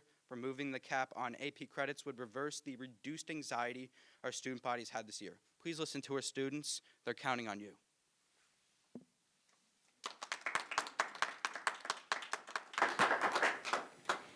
Thank you, Mr. Glatt. Any questions? No. Mr. Reddy? Mr. Glatt, and again, every single time you you bring really important topics to the board. We love what you're doing, and so keep doing. A question about the survey that you did and on the winter break. Some of the consideration in the past that the board had to take in reducing the size of the break was you would have to either start the school early or end the school later. Is that something that the students had factored in, or the survey had factored in asking that question? I think that might be a critical piece, whether they would like a to the school to start early, school to start end later, which might interfere with students' summer plans. You might get a very different response based on that. That's one part of how the break discussion went last year. The other piece is a lot of elementary and middle school parents don't want an early start to the school. That's 80% of the student population that's not represented by high school. That, and again, creates some friction in terms of the material covered in AP courses at the high school level. And we recognize that. And that's, the board made a compromise based on that. So that's something that maybe it's a homework in terms of the survey that you might want to take back and check. On the grading, I'm curious if the student body recognizes that the colleges anyway count those AP courses anyway, whether you, and also your 9th grade courses in GPA. And that's something that whether we at Millburn count it or not, the colleges are already counting it. And so for a lot of schools, it doesn't really matter how we calculate. They'll just calculate their own. Something to think about. Yeah, so I actually did think about that and did a second poll where I asked people, would you be okay ending the school year a week later if we continued to have February break? And it wasn't too much of a drop-off. Still, 82% of students said they would like to keep it. That's really good feedback. I appreciate that. Ms. Shivani? Yeah. So thank you so much for the student perspective. It's very insightful. On the topic of the GPA weighting for the AP courses, how many students were in that survey that you did? The GPA one was a liaison committee meeting. I'm not Okay. sure the exact number of students So it's like who was 7, at 8, 10, something like that. I know it's like, I'd say between like, maybe Dr. Martin would know how many usually are there. Like, I want to say maybe 25 to 30 Okay. Students are at those meetings. Okay. All right. Thank you. And just also, something to consider that there are students who they know that there is a cap on the number of APs and they still take those additional AP courses, right? So maybe something to think about is that how are they being awarded or rewarded, or whatever you may call it, for taking that extra courses, right? So one way to do that would be to reduce the cap and just recalculate, factor in all the, all the AP courses that you took in the GPA. That's one side of the debate. So I was just curious to know how big the sample, student sample was. So that's helpful to know. Thank you. Any more questions? Thank you, Mr. Glatt. Moving on, finance and facilities. I believe Mr. Farashudin is doing it this time. Finance and Facilities Committee met on February 11th at 7 p.m. Board members present were Brian Lawrence, Cynthia Longley-Richards, Asaf Farashudin, and Noel Bigman. Staff members present were Cheryl Snyder, Dr. Diskin, and Dan Knight. The guests were the architects from Perrette Somgen, the same that were here today, Caitlin Adams, Rachel Tideman, and Adele Quiteno. The finance and the reviews included the plans for the Millburn Auditorium, some of which you saw, but it's required to be read into the record, so I'm going to just go through quickly. The plans for the auditorium included improved seating, accessibility, comfort, and sightlines, 664 main level seats, and unusable balcony seats, increasing it to 611 main level and 237 balcony seats. New flooring with low maintenance, acoustics added throughout to improve the sound quality, new catwalk, rigging, and stage lighting, and the new audio system being explored. During the winter break, there will be new flooring, ceiling, ductwork done throughout the district. We just discussed the high school chiller and an issue related to that. We talked about the referendum, the 2023 funding and the pending projects, some of which Ms. Schneider discussed. We previewed the finance and budget presentation that Ms. Schneider presented. In addition, we also looked at the January transfer report and the budget status, and reviewed the February 24th, today's board meeting presentation. The resolutions, which you will see later on in the business section, include: the committee reviewed and recommends the following items for approval by the full board. Change order final for the Millburn HVAC project, boiler relocation, flue liner, $450,487. There is a girls ice hockey tri-op agreement where we're adding Livingston in addition to Chatham. There's a bill list dated February 24th. And then finally, the treasurer and secretary's report and the transfer report, which will be included today. The meeting ended at 9:15 p.m. Respectfully submitted on behalf of Brian Lawrence. Any questions for finance? All right, we're going to move program up, and Ms. Long Richards is doing that. All right, the program committee met on Friday, February 14th and Valentine's Day at 2:30 p.m. Board members present were Andrew Finkelstein, Chair, Viswa Reddy, myself, Cynthia Longley-Richards, and Priya Shivani. Staff present were Dr. Kate Diskin, Mr. John Connolly, Ms. Leanne Martin, Jenny Graff, Una Adams, and Dr. Siegel. Ms. Abrams and Dr. Siegel reviewed the presentation of ELA pathways that we saw tonight. The committee asked questions and provided feedback.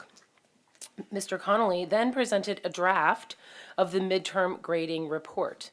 The committee requested additional data and feedback from the curriculum directors on some outliers. Respectfully submitted, read for Andrew Finkelstein and read by myself. Any questions for program? Thank you. Mr. Reddy has the last two, Governance and Garden State Coalition. Thank you, Mr. Hendricks. First, the governance committee report. This was then on the 19th. The meeting started at 6 p.m. Members present were Dr. Diskin, Mr. Connolly, Nancy Rees, Ms. Nancy Rees, Mr. David Bailey, myself, Vishwa Reddy, Chris Hendricks, Brian Lawrence, and Jennifer Bathena. The committee reviewed policy 5710 and suggested the changes related to the time period for the responses based on the feedback from the public, reverting back to the 10 days in the prior version of the policy, and retain the rest of the policy changes that represent past practice. The committee also reviewed policy and regulation 5516 on the use of electronic communication devices. The committee discussed some ways to limit the use of the devices in the classroom in the high school. The committee will be able to present the policy and regulation for a vote at the board meeting on March 10th. The committee also reviewed the personnel report to be presented for the board meeting today on February 24th.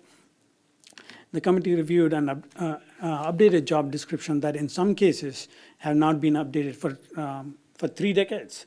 These will be further reviewed by the committee and expected to be ready to be presented at the March 10th board meeting as well. The meeting ended at 7:46 p.m. Respectfully submitted on behalf of Chairwoman Shivani. Next to the GSCS meeting report. This is the Garden State Coalition superintendent's meeting that I attended as the board representative to GSCS on 19th of February. The meeting was hosted by GSCS executive members Michael Sousa and Betsy Ginsburg. The guest of the meeting was Rosie Bagoli, Assemblywoman. She also served as the principal and superintendent of the East Newark School District. Ms. Bagoli noted the uncertainty in education and across the board due to the federal directive on DEI and other executive orders. Funding for special special needs students, nutritional programs, among others, could be impacted. She expects that the directive to nudge towards school choice, like the Step Up program in Florida. Ms. Bagoli and members of GSCS expressed a lack of concern about a lack of clarity on the impact of the directive on the budgets. The Assembly Committee on Education has not met since the directive, and the next meeting is scheduled on 27th of March, and hence no bill is being considered yet. She noted that the bill for teacher certification reform that had the new certification requirements will reduce barriers to entry for the teachers to enter the profession. Ms. Ginsburg, from the Executive Committee of GSES, noted that the DOE Commissioner mentioned that a number of positions at the DOE are dependent on federal funding, and hence there could be a fairly large impact as a result of the moves from the Fed. Mr. David Adderhold, Mr. Mike LaSousa, and Mr. Bob Morrison summarized the work on the report from the Educational Evaluation Task Force of the GSES that contained three main streams: highly effective options, flexibilities, and educator evaluation. Goal is to provide a recommendation to the DOE with parental input, and the task force is talking to parent groups, but no decisions have been taken yet. The next meeting of the task force is tomorrow on Tuesday. Mr. LaSousa advised that the maximum reduction of the state aid would be 3%, as confirmed by Ms. Schneider earlier today. But note that does not include any federal funding cuts. He advocated for engaging Senator Vin Gopal, chair of the Education Committee, on following up on funding. Ms. Rachel Goldberg reported from the working group on the recommendation for early education on universal screening and high-quality instructional materials. GSCS will ask for clarity and supporting materials needed for the competitive grant applications. She would like to see the same speed displayed by DOGE to clear hurdles in DOE processes. GSCS is was reported to be in a good financial position at over $140,000 in balance, and hence dues will not increase to members like Millburn School District this year.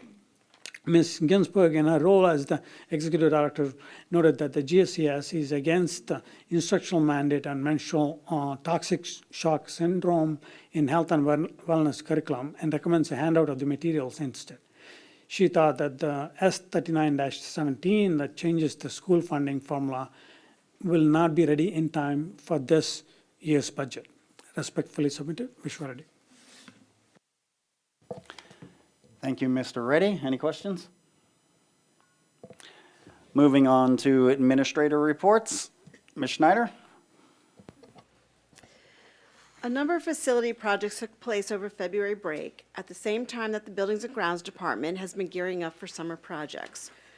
We, of course, are very excited about the auditorium project that you got to preview in tonight's presentation. And as Caitlin indicated, both the Ed Foundation and the high school PTO has indicated an interest in helping with enhancements to the project beyond the scope already contracted to take place this summer.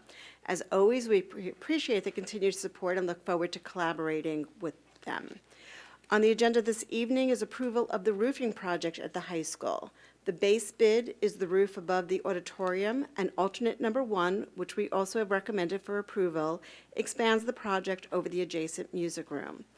We are also looking to schedule replacement of the auditorium ventilation system and for upgrades to the auditorium lobbies, which will come to the board for approval in the next few meetings. On tonight's agenda is also approval of an updated agreement regarding the girls' ice hockey team, as Mr. Farashudan had indicated. This is a cooperative team with Chatham as the lead district that is being expanded to a tri-operative to also include Livingston beginning in 2025-26. We would not be able to sustain an individual Millburn team given the limited participation we have. By forming the tri-app with Chatham and Livingston, we are able to offer the opportunity to participate in this sport to our students. Also on the agenda is the first reading of Policy 5710. If the policy looks familiar, it had previously been on the agenda for a first reading, but subsequently amendments were made to the proposed revisions, as Mr. Reddy had indicated. Since these changes had not been previously voted on by a majority of the board, it is brought to the board as a new first reading pursuant to Bylaw 0131. And budget. As indicated in the budget presentation, the governor's budget address is scheduled for tomorrow, February 25th. And then we should learn our state aid figures 48 hours after that, or by the end of the day on Thursday. We will finalize the budget and review it with the Finance and Facilities Committee at our next meeting scheduled for Thursday, March 6th. The preliminary budget will be presented for approval to submit to the county for review at the March 10th board meeting. And that concludes my report. Thank you, Ms. Schneider. Any questions for Ms. Schneider?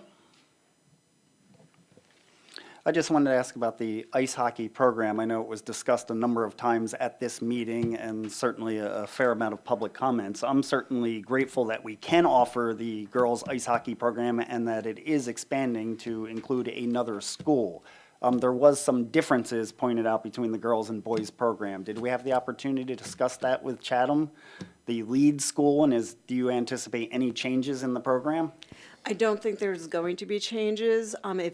In both the boys' trioperative and the girls' trioperative, there's language that gives some flexibility, including, for instance, one of the concerns that was brought up was the location of practices.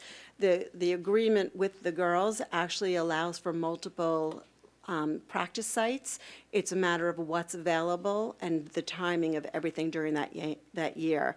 Same thing when it comes to the number of practices, the number of actual meets. That changes for all of our sports year after year as the schedules are addressed. So some of the things that were brought up as concerns this year may not exist next year.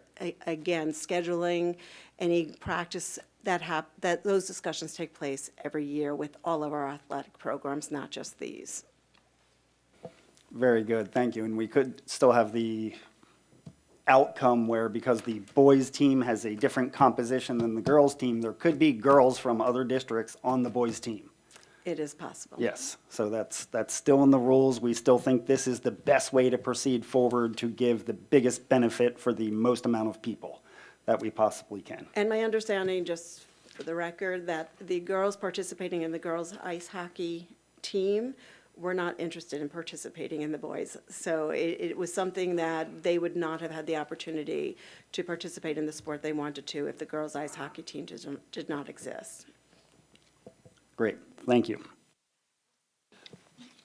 Moving on to public comments. Please state your name and address for the record. Public comments will be limited to 3 minutes. You can return after your 3-minute period after everyone has a chance to speak the first time.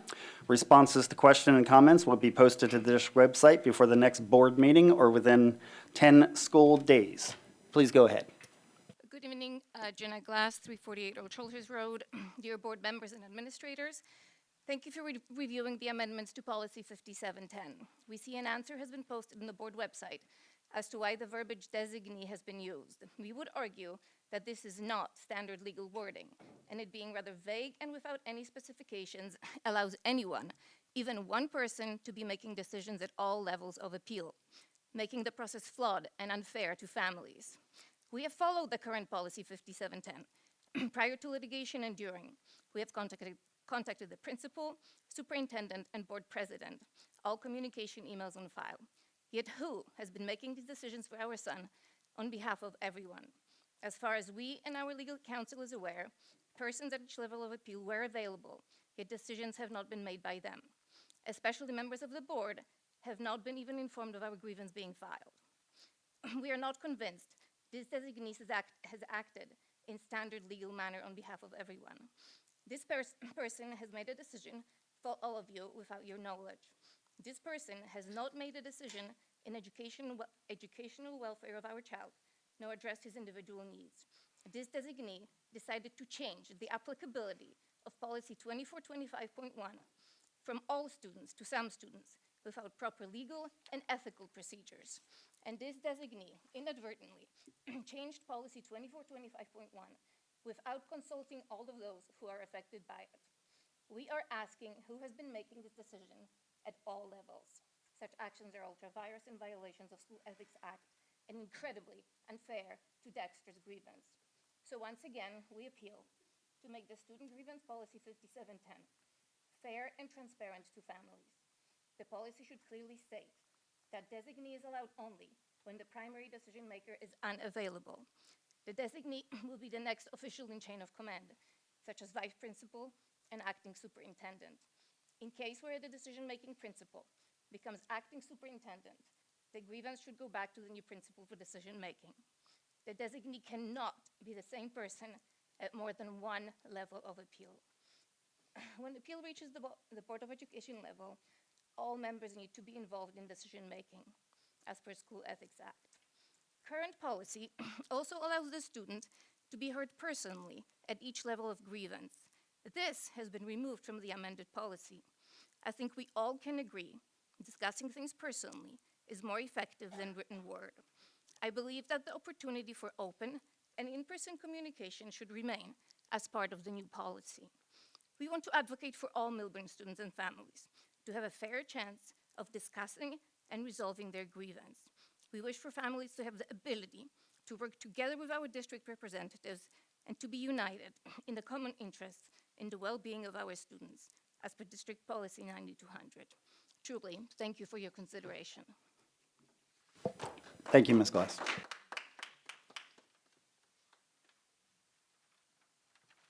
My name is Siddhant Mishra, and I live at 11 Short Hill Circle.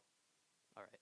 So the debate around February break has gone on forever, and it comes up every couple months, but I really just want to give a holistic warrant for the week-long break's importance to mental health, because the break lets us recover after midterms, and it's our only true break before AP exams. And obviously there's spring break, but spring break is often taken into account by teachers when they're scheduling their AP classes. And for most of us 10th through 12th graders, it does involve mock questions, mock exams, and going through those AP exams because it's only a couple weeks before AP exams. And I understand that next year it's earlier, but still, 4 days isn't enough to recover after midterms. And also, I'd like to mention that midterms aren't the only stressor for students, because the President's Day weekend always holds the most important, largest, and intensive tournaments for our academic teams. So Harvard and UPenn for debate, Georgetown for Model UN, national qualifiers for Quiz Bowl, and as we heard earlier, more in robotics. And it's also the end of the winter sports season, so it's one of the only chances that athletes get during the school year to actually get a good night of sleep, which I know as a former athlete is so important. And then otherwise, it has the cheapest flight tickets out of all of our breaks, which financial considerations are important. And it is when many students pursue college visits, and that's preparing us for one of the most important decisions of our childhood. So I really don't think that college visits' importance can be understated, and it's the first break that seniors get after college applications. And I also want to talk about extending school by 3 days. It's really not that harmful, especially given that one of the primary concerns is the relationship between finals and camps that start that week, meaning that students have to make up finals.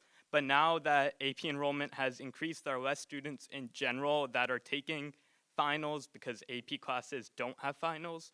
And the final makeups are non-unique. Whether or not we have a full February break, there are going to have to be those final makeups which are scheduled, and there will be students who would be missing finals. So it does make sense to me to take a couple days and greatly improve the quality of the school year, even if it means taking a couple days out of the summer. Thank you.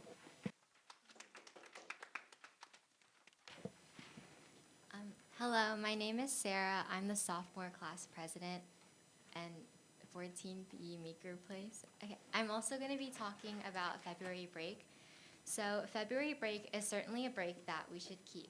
After engaging with numerous students, it's clear that the sentiment resonates with students from all year levels. The consensus is overwhelming. February break serves as a valuable opportunity for a variety of pursuits, from vacations to academics. It's a time full of different opportunities and valuable experiences for everyone.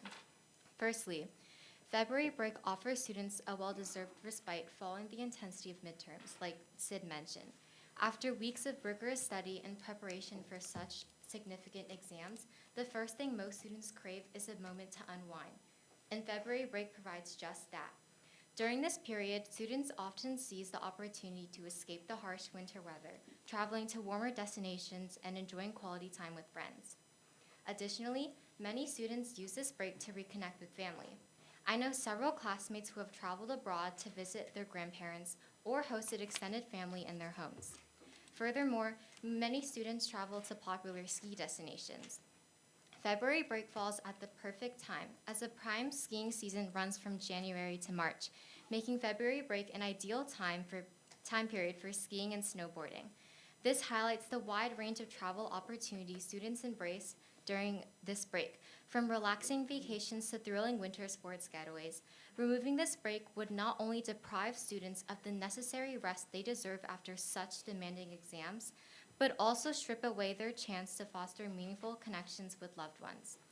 Moreover, we know that Millburn is a district brimming with ambitious students, and many high schoolers use this week to further their academic pursuits. February break offers the perfect opportunity for students to focus on important tasks, such as preparing applications for summer internships, pre-college programs, and other summer enrichment opportunities. Since the break comes right after midterms, students can dedicate their full attention to these endeavors and position themselves for even greater success. Additionally, for many sophomores and juniors, February break serves as a crucial time to prepare for the SAT, allowing students to prepare for such an important exam. All of these points truly underscore the wide-ranging benefits that February break offers, especially in supporting the academic growth of students. As I've outlined in my points, the break provided by February recess far outweighs the minimal benefits of ending school a week earlier.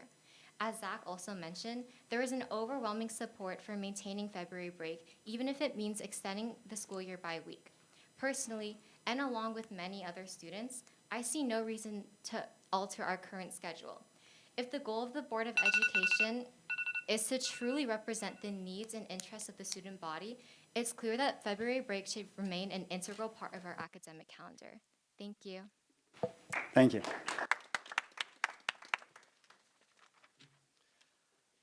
Good evening, members of the board. I'm William Jiang, and I'm from 40 Keene Road.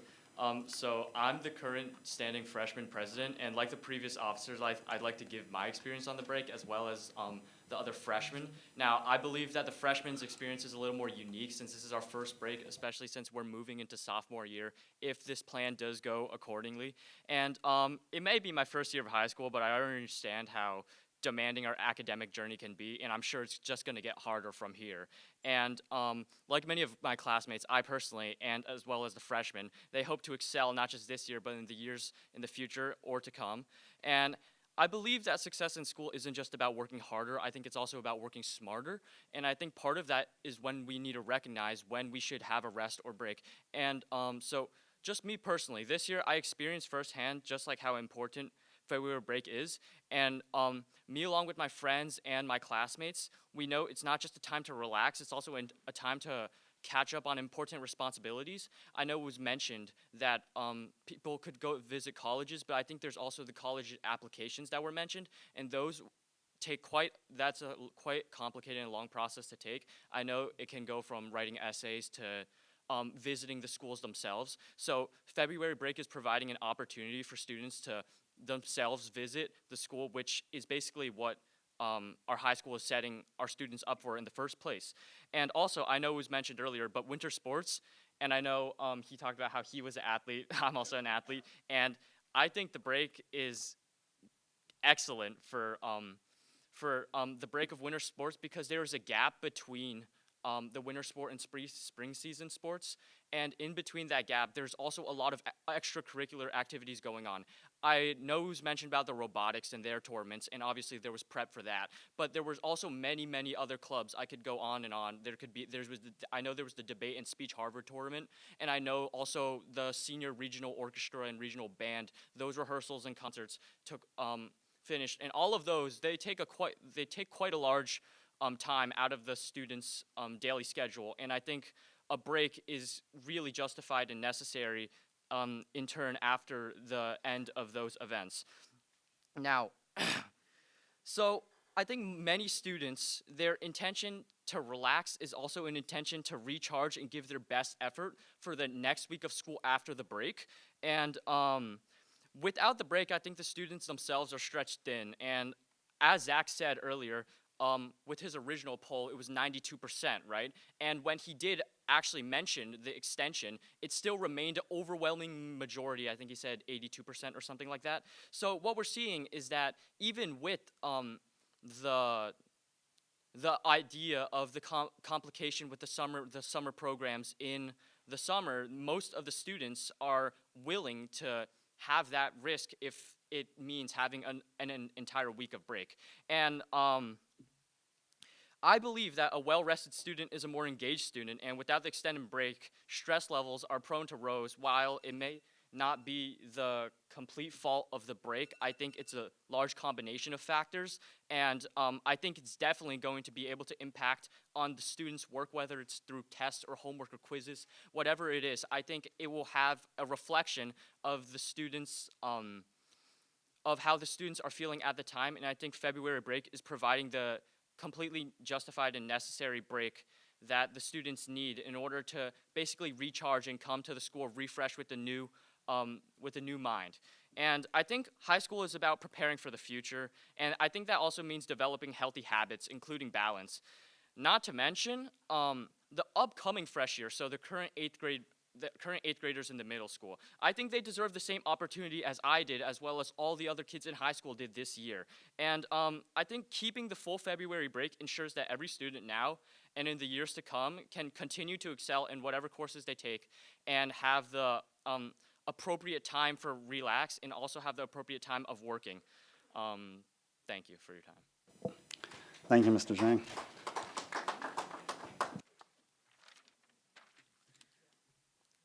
Good evening, board. Good evening to the community. I'm here once again in an attempt to convince the board to arrange for the MHS gym to be open during lunch and study hall hours. So in the past, I've advocated. Can you get closer to the mic and also state your name and address for the record? Sorry, yeah. Vivon Pandey. I live right by Hartshorn. So I'm here once again in an attempt to convince the board to arrange for the MHS gym to be open during lunch and study hall hours. In the past, I've advocated for opening the gym during lunch by highlighting several benefits and issues.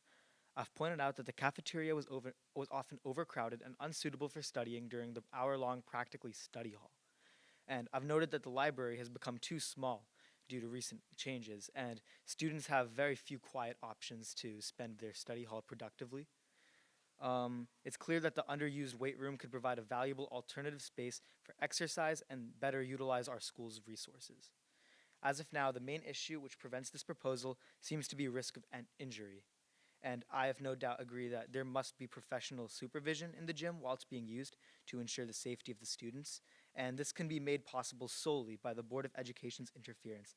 In the past, efforts have been made to have the gym open during lunch through an ad hoc club that basically they met weekly. This year, we simply lack an advisor. It's struggling to really even exist. And I believe that entire struggle really hones into the issue that we need something more official in place, like maybe a set schedule that isn't more student ran, more or less, like a club or ad hoc club. Based on the number of students that come to the gym after school regularly, as well as last year's lifting club student numbers, I think it's safe to assume that the entire facility would be filled up daily, just like the library is. And it really helps in that previous goal of trying to get kids out the cafeteria and really distribute them around the school during our lunch and study hall hours. Based off of what I've seen, both the gym and library also have a very similar carrying capacity. The library is definitely the larger area, but just based off of like gym classrooms and what it's previously been used for, we can fit a good 35 to 40 kids inside of the gym what we have. And we're talking about, I mean, at least from what I've seen, definitely thousands of dollars of equipment, which we're just properly, like we're not properly utilizing. And I think we should really begin to think about that. Let's maintain a healthy and resourceful environment at MHS and give the students a different way to be productive during lunch hours. Thank you for your time. Thank you. Hello, Abby Speltz, 58 Undercliff Road. I'm actually here on behalf of the Ed Foundation. We really appreciate the shout outs tonight for a few of the projects that we've had underway and we've been able to support. Right now, we're in the middle of grant season for this year, and I am happy and a little scared to report that we had over $550,000 in grant requests this year, which is a very large number for us. So we're very hopeful that the community is really going to step up and help us say yes to absolutely as many of these as we possibly can.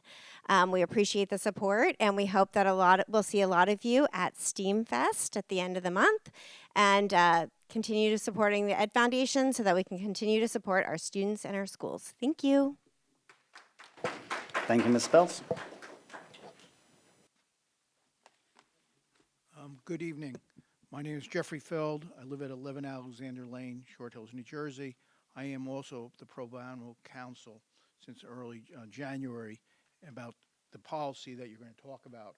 I first want to talk about really a drafting concern about the proposed policy. This policy is going to not affect this family, it affects the whole community. And the first point I have is when you look at the revised draft, on the second part, when you're talking about what you had to supply as the written documents, I believe that paragraph or that description should come up at the head, at the top, before you get into the various levels. Because even if you're going to level 1 as the teacher, you're filing a grievance, you should say what you had to include when you address that person, and that should flow throughout the document. I think the real hang-up is the concept of designee. That's a new concept. Who is a designee? Who delegates authority? I think we're all witnessing what's going on in Washington, where someone who's not elected, is not part of the system, could be the designee. You have to be concerned of who can have the authority to make these decisions. Because based on my experience at 2 case management telephone conferences, I think the designee who's been making this decision isn't an educator, is your attorney. And that should be clarified who the person is who's making this decision. This doesn't really affect this family, it affects the whole community going forward. What's the process? It's very important that we specify these defined terms. As to the budget, I think at the next presentation, I think we had to start maybe making a chart about what our enrollment is, because that affects our budget. Has it been increasing or decreasing, let's say, in the last 10 years? We know, and there's a red flag here, last year, many kids, families, opted out of the school system. And I think it's time that the community understands what our population is. Because at some point, if our population, school population drops, some of our state aid will drop also. That's another factor. Besides, like this 3%, I think we have to be honest with each other. And I'm not saying this as a political issue, that we should be planning together and sharing the information. If we see a trend that the population is decreasing, we should take that into account. Also, earlier, I think 2 years ago, we spoke. I went to a TC meeting, and they said they were talking about converting the high school fields to turf fields behind the baseball field. And there was a feasibility study. You know, we heard about fixing up the football field, Nigel Field, but we really haven't heard, is those fields, the other fields, part of our capital plan? I think that should be reported back to the community and the cost. Again, my issue about pilots. There's different factors because that affects your revenues. Having a fight with the TC as to what the rights are. If I could just have 2 minutes, I'll get to this point. One of the issues that has to be in, because the last time I was here on a Monday, the next day, the township with a different attorney talks about the pilot program and the toolkit and the factors. It's very important that the school board have a seat at the table and understand how much revenues it can get, because it won't be lost. Also, you have the information that needs to be shared with the community. You know how many students came from the Upton. If we can know that number of the actual students who have enrolled into the Upton, we can be able to compare it to the Rutgers number that most people, when they make the feasibility study, saying, you know, this is how many students you expect to come from the development. And we can be able to say, do those actual numbers comply with the projections are from Rutgers?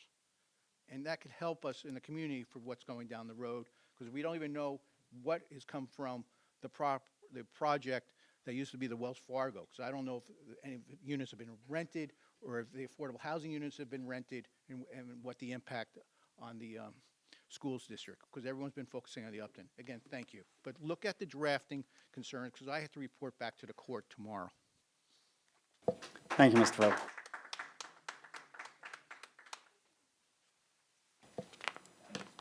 Oh.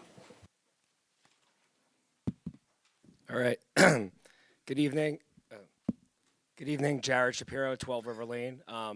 This is the first meeting I've been able to attend since the new year, so I just want to thank VISWA and the board for not only acknowledging the need for change, but putting us on a path towards change and making really meaningful improvements. And I hope this board, and I appreciate how this board is continuing to make that change. I want to speak about AP access and the current plan, which was put together last year by the board, which I think was a world of difference in isolation from a Millburn point of view, but did not do enough from a comparative point of view to other districts.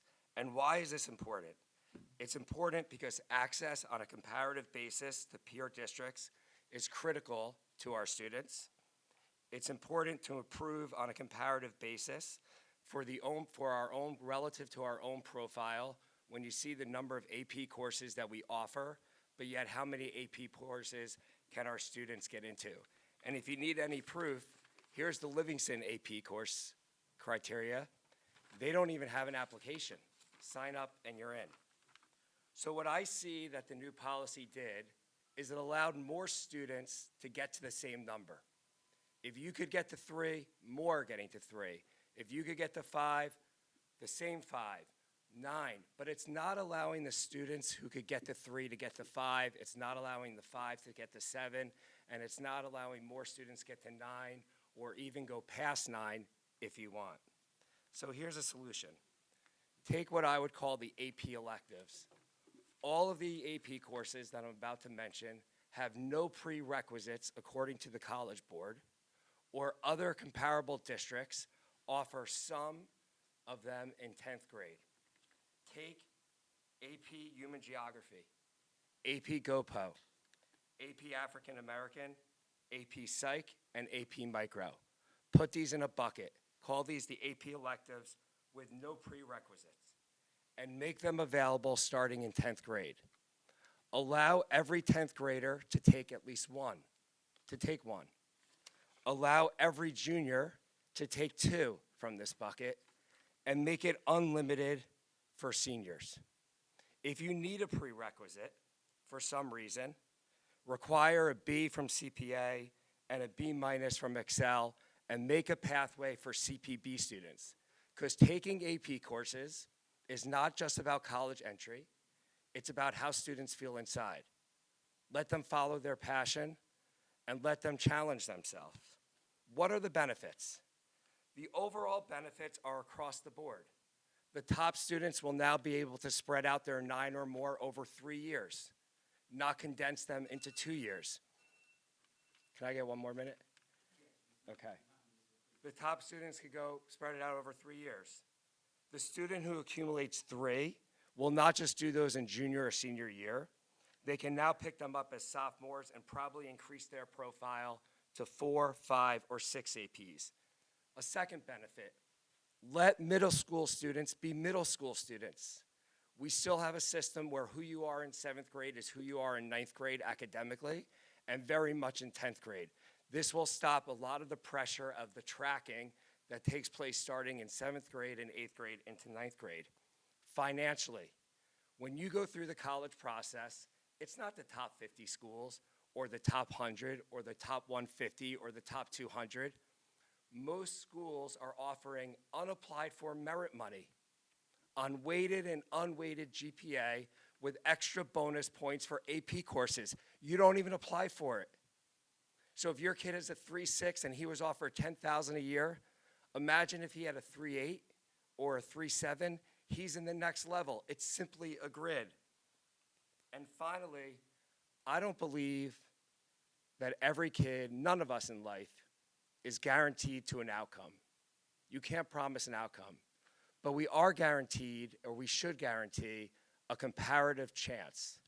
And right now, we need to increase our AP access even more to give our students that chance. Thank you. Thank you, Mr. Shapiro.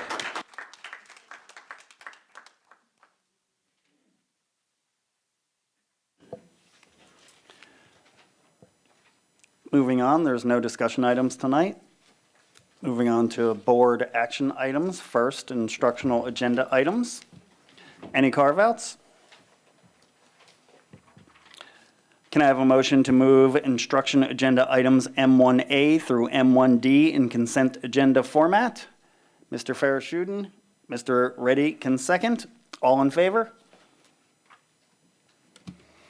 Can I have a motion to approve instruction agenda items M1A through M1D in consent agenda format?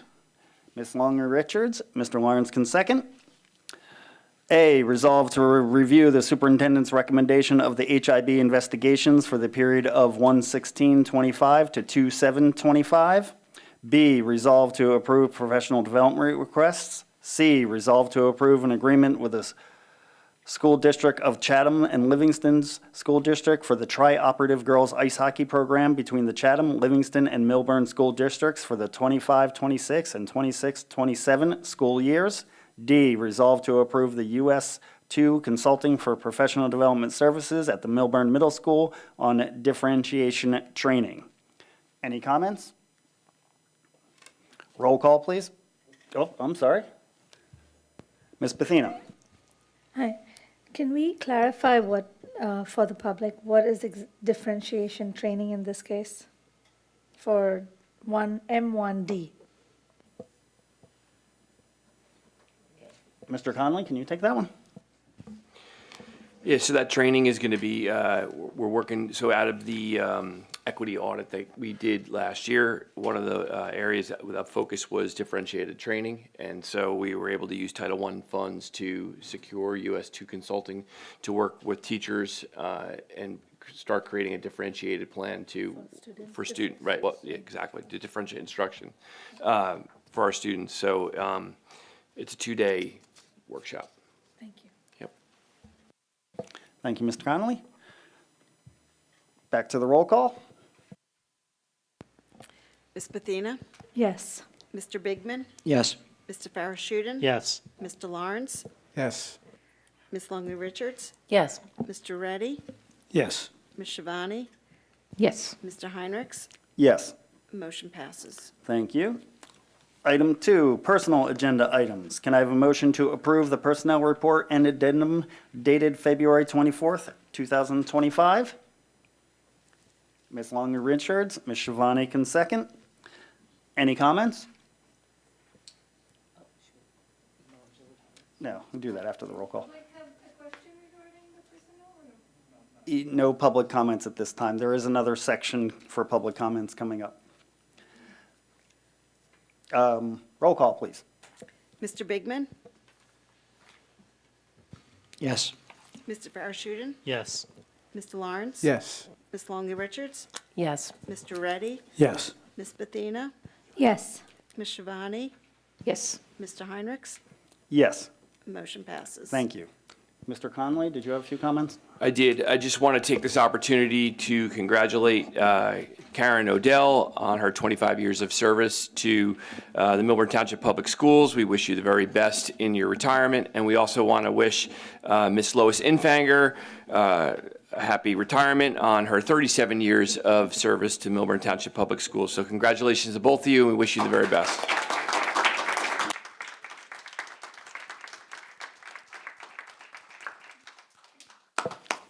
Thank you, Mr. Connolly. Item 3, business agenda items. Any carve-outs? Can I have a motion to move business agenda items M3A through M3G in consent agenda format? Mr. Farashudin, Mr. Reddy can second. All in favor? Can I have a motion to approve business agenda items M3A through M3G in consent agenda format? Mr. Lawrence, Ms. Shivani can second. A, resolve to approve the budget transfers of January 2025. B, resolve to approve Treasurers of School Monies report for a period ending January 31st, 2025. C, resolved approval and certification of Board Secretaries report for a period ending January 31st, 2025. D, resolved certification that no major accounts or funds have been overexpended and that sufficient funds are available to meet the district's financial obligations for the remainder of the fiscal year. E, resolve to approve Bill Schedule Number 9. F, resolve to approve the following change orders regarding the Millburn School HVAC upgrades. Item G, resolve that the board awards the selective roof replacements at Millburn High School project to Marshall LLC. Any comments? Roll call, please. Mr. Farashudin? Yes. Mr. Lawrence? Yes. Ms. Longley Richards? Yes. Mr. Reddy? Yes.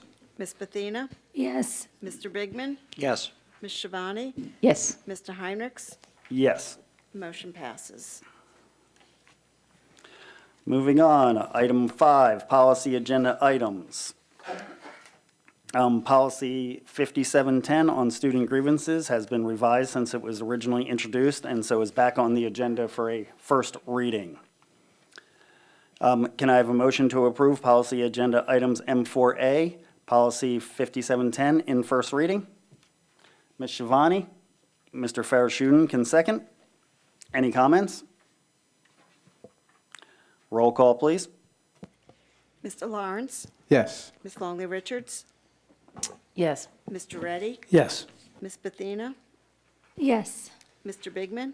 Yes. Mr. Farashudin? Yes. Ms. Shivani? Yes. Mr. Heinrichs? Yes. Motion passes. Thank you. Any old business? Any new business? Oh, I'm sorry. New business. Actually, old business. Mr. Reddy. This question is for Mr. Connolly on the SSDS report, and I'm sorry that I missed this comment earlier. When I saw the SSDS presentation, I went to our school or the district website and read the NJDOE assessments for the past 10 years. One thing that stood out to me was you look at the most recent report, which is 2 years late from NJDOE. That's their normal process. Compare it to what is 10 years ago. Both the middle school and high school have improved in the assessment of the NJDOE by almost 10 points over a 75-point scale. Significant improvement according to the NJDOE in how we are prepared and handling HIB and safety. Right?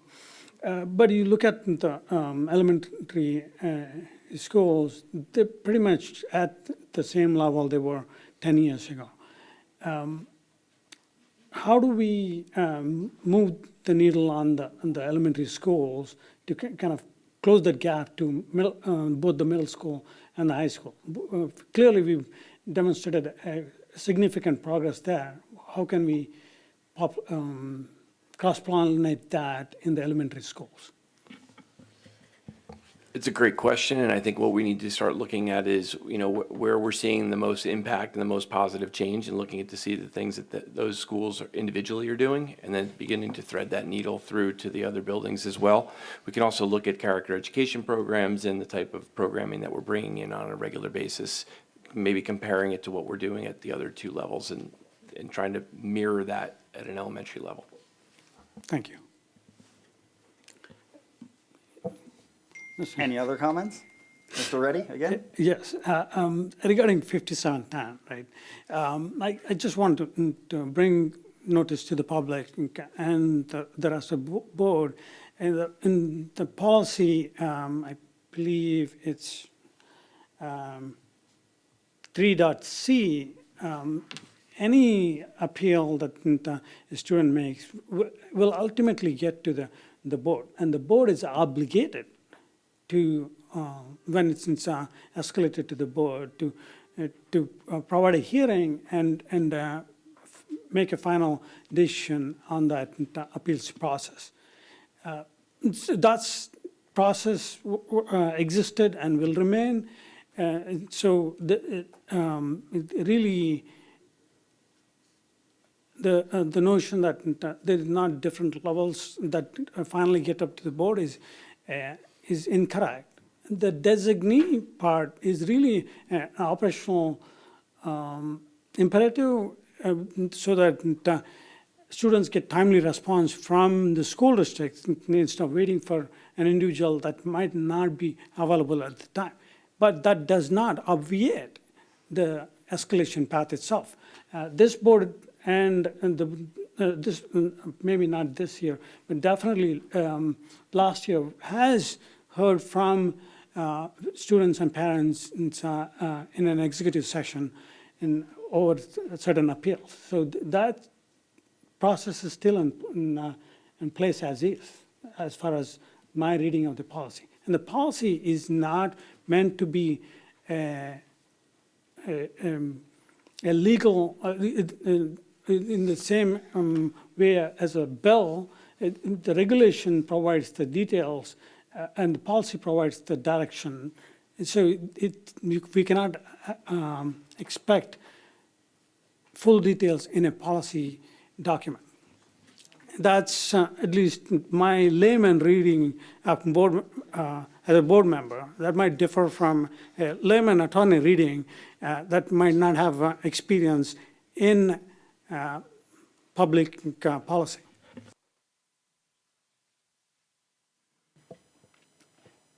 Thank you, Mr. Reddy. Any other comments? Ms. Bethina?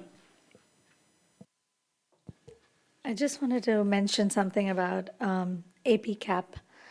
The reason, I mean, we've had this cap for a while, right? And I totally appreciate that all we did in the past few years, or especially last year, was do things to alleviate some of the stress. One of the things that we were focused on when we were opening this AP access was to make AP more successful for the students. A lot of the policies that we put in place was so that students can actually, go through and take more APs if they needed to with less stress. So having had those things in place, I think we are now at a point where we can allow students to take more APs without that stress. So we have reduced some of that stress factor. So I think that is something to consider, right? That we don't want to overburden kids. Kids can still take these APs even without the weighted. Those who are going to take it are going to take it, right? But this removes one layer of deterrent and encourages kids to challenge themselves, right? When they go in the outside world, they are going to be compared to their peer schools who have more APs. So I think this is something to consider for the kids that, yes, we don't want to stress kids out, but they are going to be compared to the peer school districts. And we have put in place policies to alleviate some of that stress. Mr. Fairshooten? Yeah, quick comment. I'm glad you guys are here. You're very passionate about the February break. One thing we all know about Millburn High School, it is an excellent training ground for the real world. And the real world is full of trade-offs. So I want to share with you a couple of dates just for your consideration as you guys voted. As you know, summer pre-college programs are really, really essential for successful college applications. I know because I see a lot of them every year. So here's a couple of dates. many pre-college programs start June 14th. Almost all of them start by June 21st because many school districts throughout the country, they're done by the end of May. This year, Millburn High School ends on June 25th. You add another week, you're pushing into July, you're essentially ruling out all of these summer pre-college programs, never mind Harvard, Stanford, Yale, any of these, Rutgers, many of these, you push into July, our kids are not going to be able to attend these pre-college programs, which give you you live on college campus for 4 weeks, you live in dorms, you go to cafeterias, you go to class, you take classes, and college admissions office will see these on your application. So consider the trade-off as you're asking, I admire your passion, but consider what you're giving up and the opportunity cost. Thank you, Mr. Farashudin. We're still actually in new business. We should get to public comments and then board can finish their comments afterward. Second round of public comments, same rules apply. Please state your name and address for the record when you start. Couple of things. Dexter's grievance has gone through the principal, superintendent, and the board. Mr. Reddy, you were emailed. The Essex County superintendent was emailed. You were emailed. The state was emailed. Before I filed litigation, I let everybody know on that email that please set up a meeting with us or I have to go through the state. Nobody for months and weeks, emails are on file, responded to Dexter's physical, emotional, mental well-being and his physician's letters. Not a single time. It went to the board. That was one. Thank you. And one other question. Mr. Drexel, on the personal report, is listed as the director of athletics for the district. July 30th, his job description was changed without his knowledge or the union's knowledge. Subsequently, when that was discovered, you guys had to change that again back to only high school. So I just want to know from my point of view, if I'm contacting him, is he the district athletics director or only high school? Thank you. Again, Jeffrey Feld, as to the calendar, to the young students, a lot of the pressure on the calendar is not coming from the board. It's coming from the federal government and the state government when they impose various new holidays. When I was a young man, we didn't have Martin Luther King Day. We didn't have Juneteenth.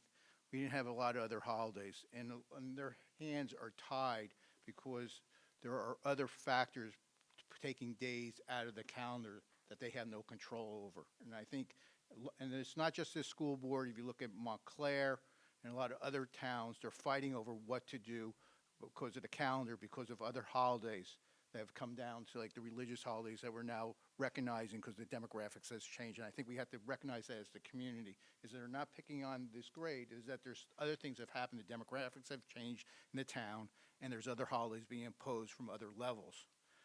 As to the policy concern, I think we're conflating two different issues.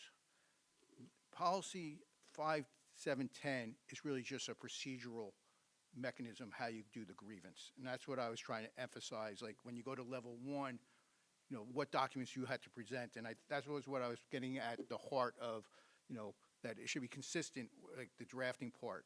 As to the designee, there's a question of who is the designee. Is it going to be the attorney? You should tell who the authority can be delegated.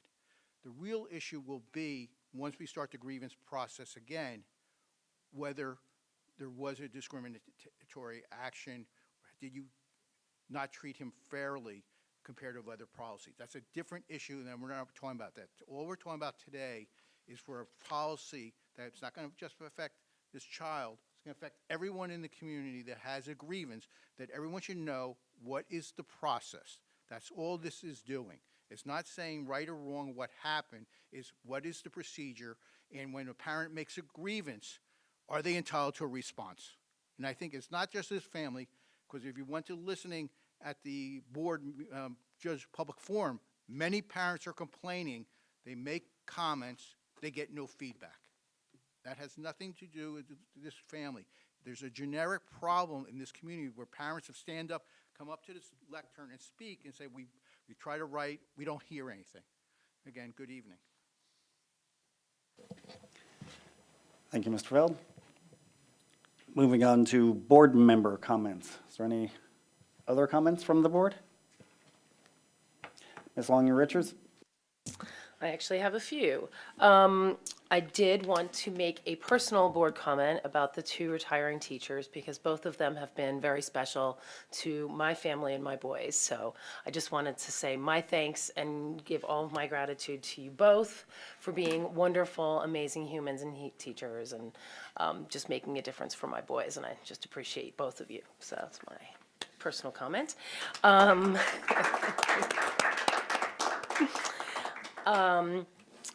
The calendar. I think we all would love to have all of the breaks and all of the weeks and all of the things, right? I personally am a teacher that had half a day Friday and Monday and Tuesday off. It was a shortened break. My husband also worked, so my boys basically sat around all week and played video games. So I don't know if that was considered extra restful in our case because we were not really able to go away this year. So different people have different circumstances. There are no districts that take a February break anymore, and it does come to holiday trade-offs. It is a matter of fact that we have to have 180 days of school.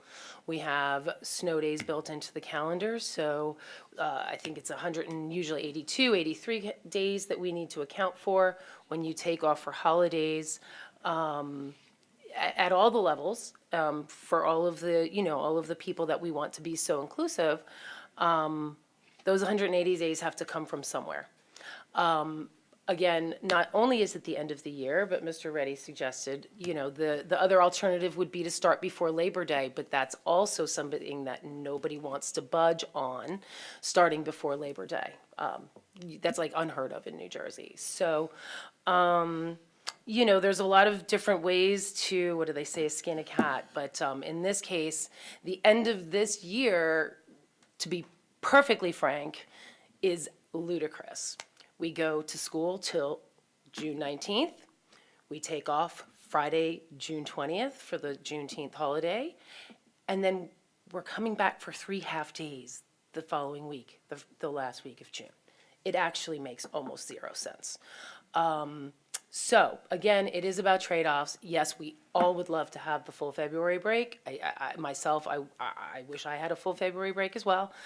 But it just comes down to what makes the most sense for the most people at this point. So that's my comments about that. Mr. Reddy?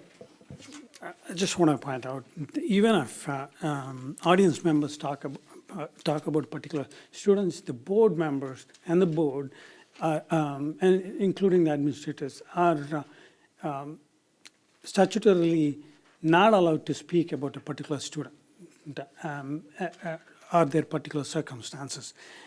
So it's impossible for us to maintain our oath of office and respond to individual cases.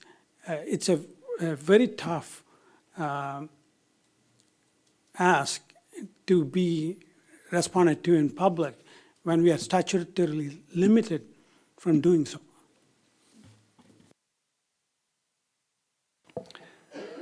Thank you, Mr. Reddy. Any final comments? Can I have a motion to adjourn? Ms. Shivani, Ms. Bethina can second. All in favor? We are adjourned.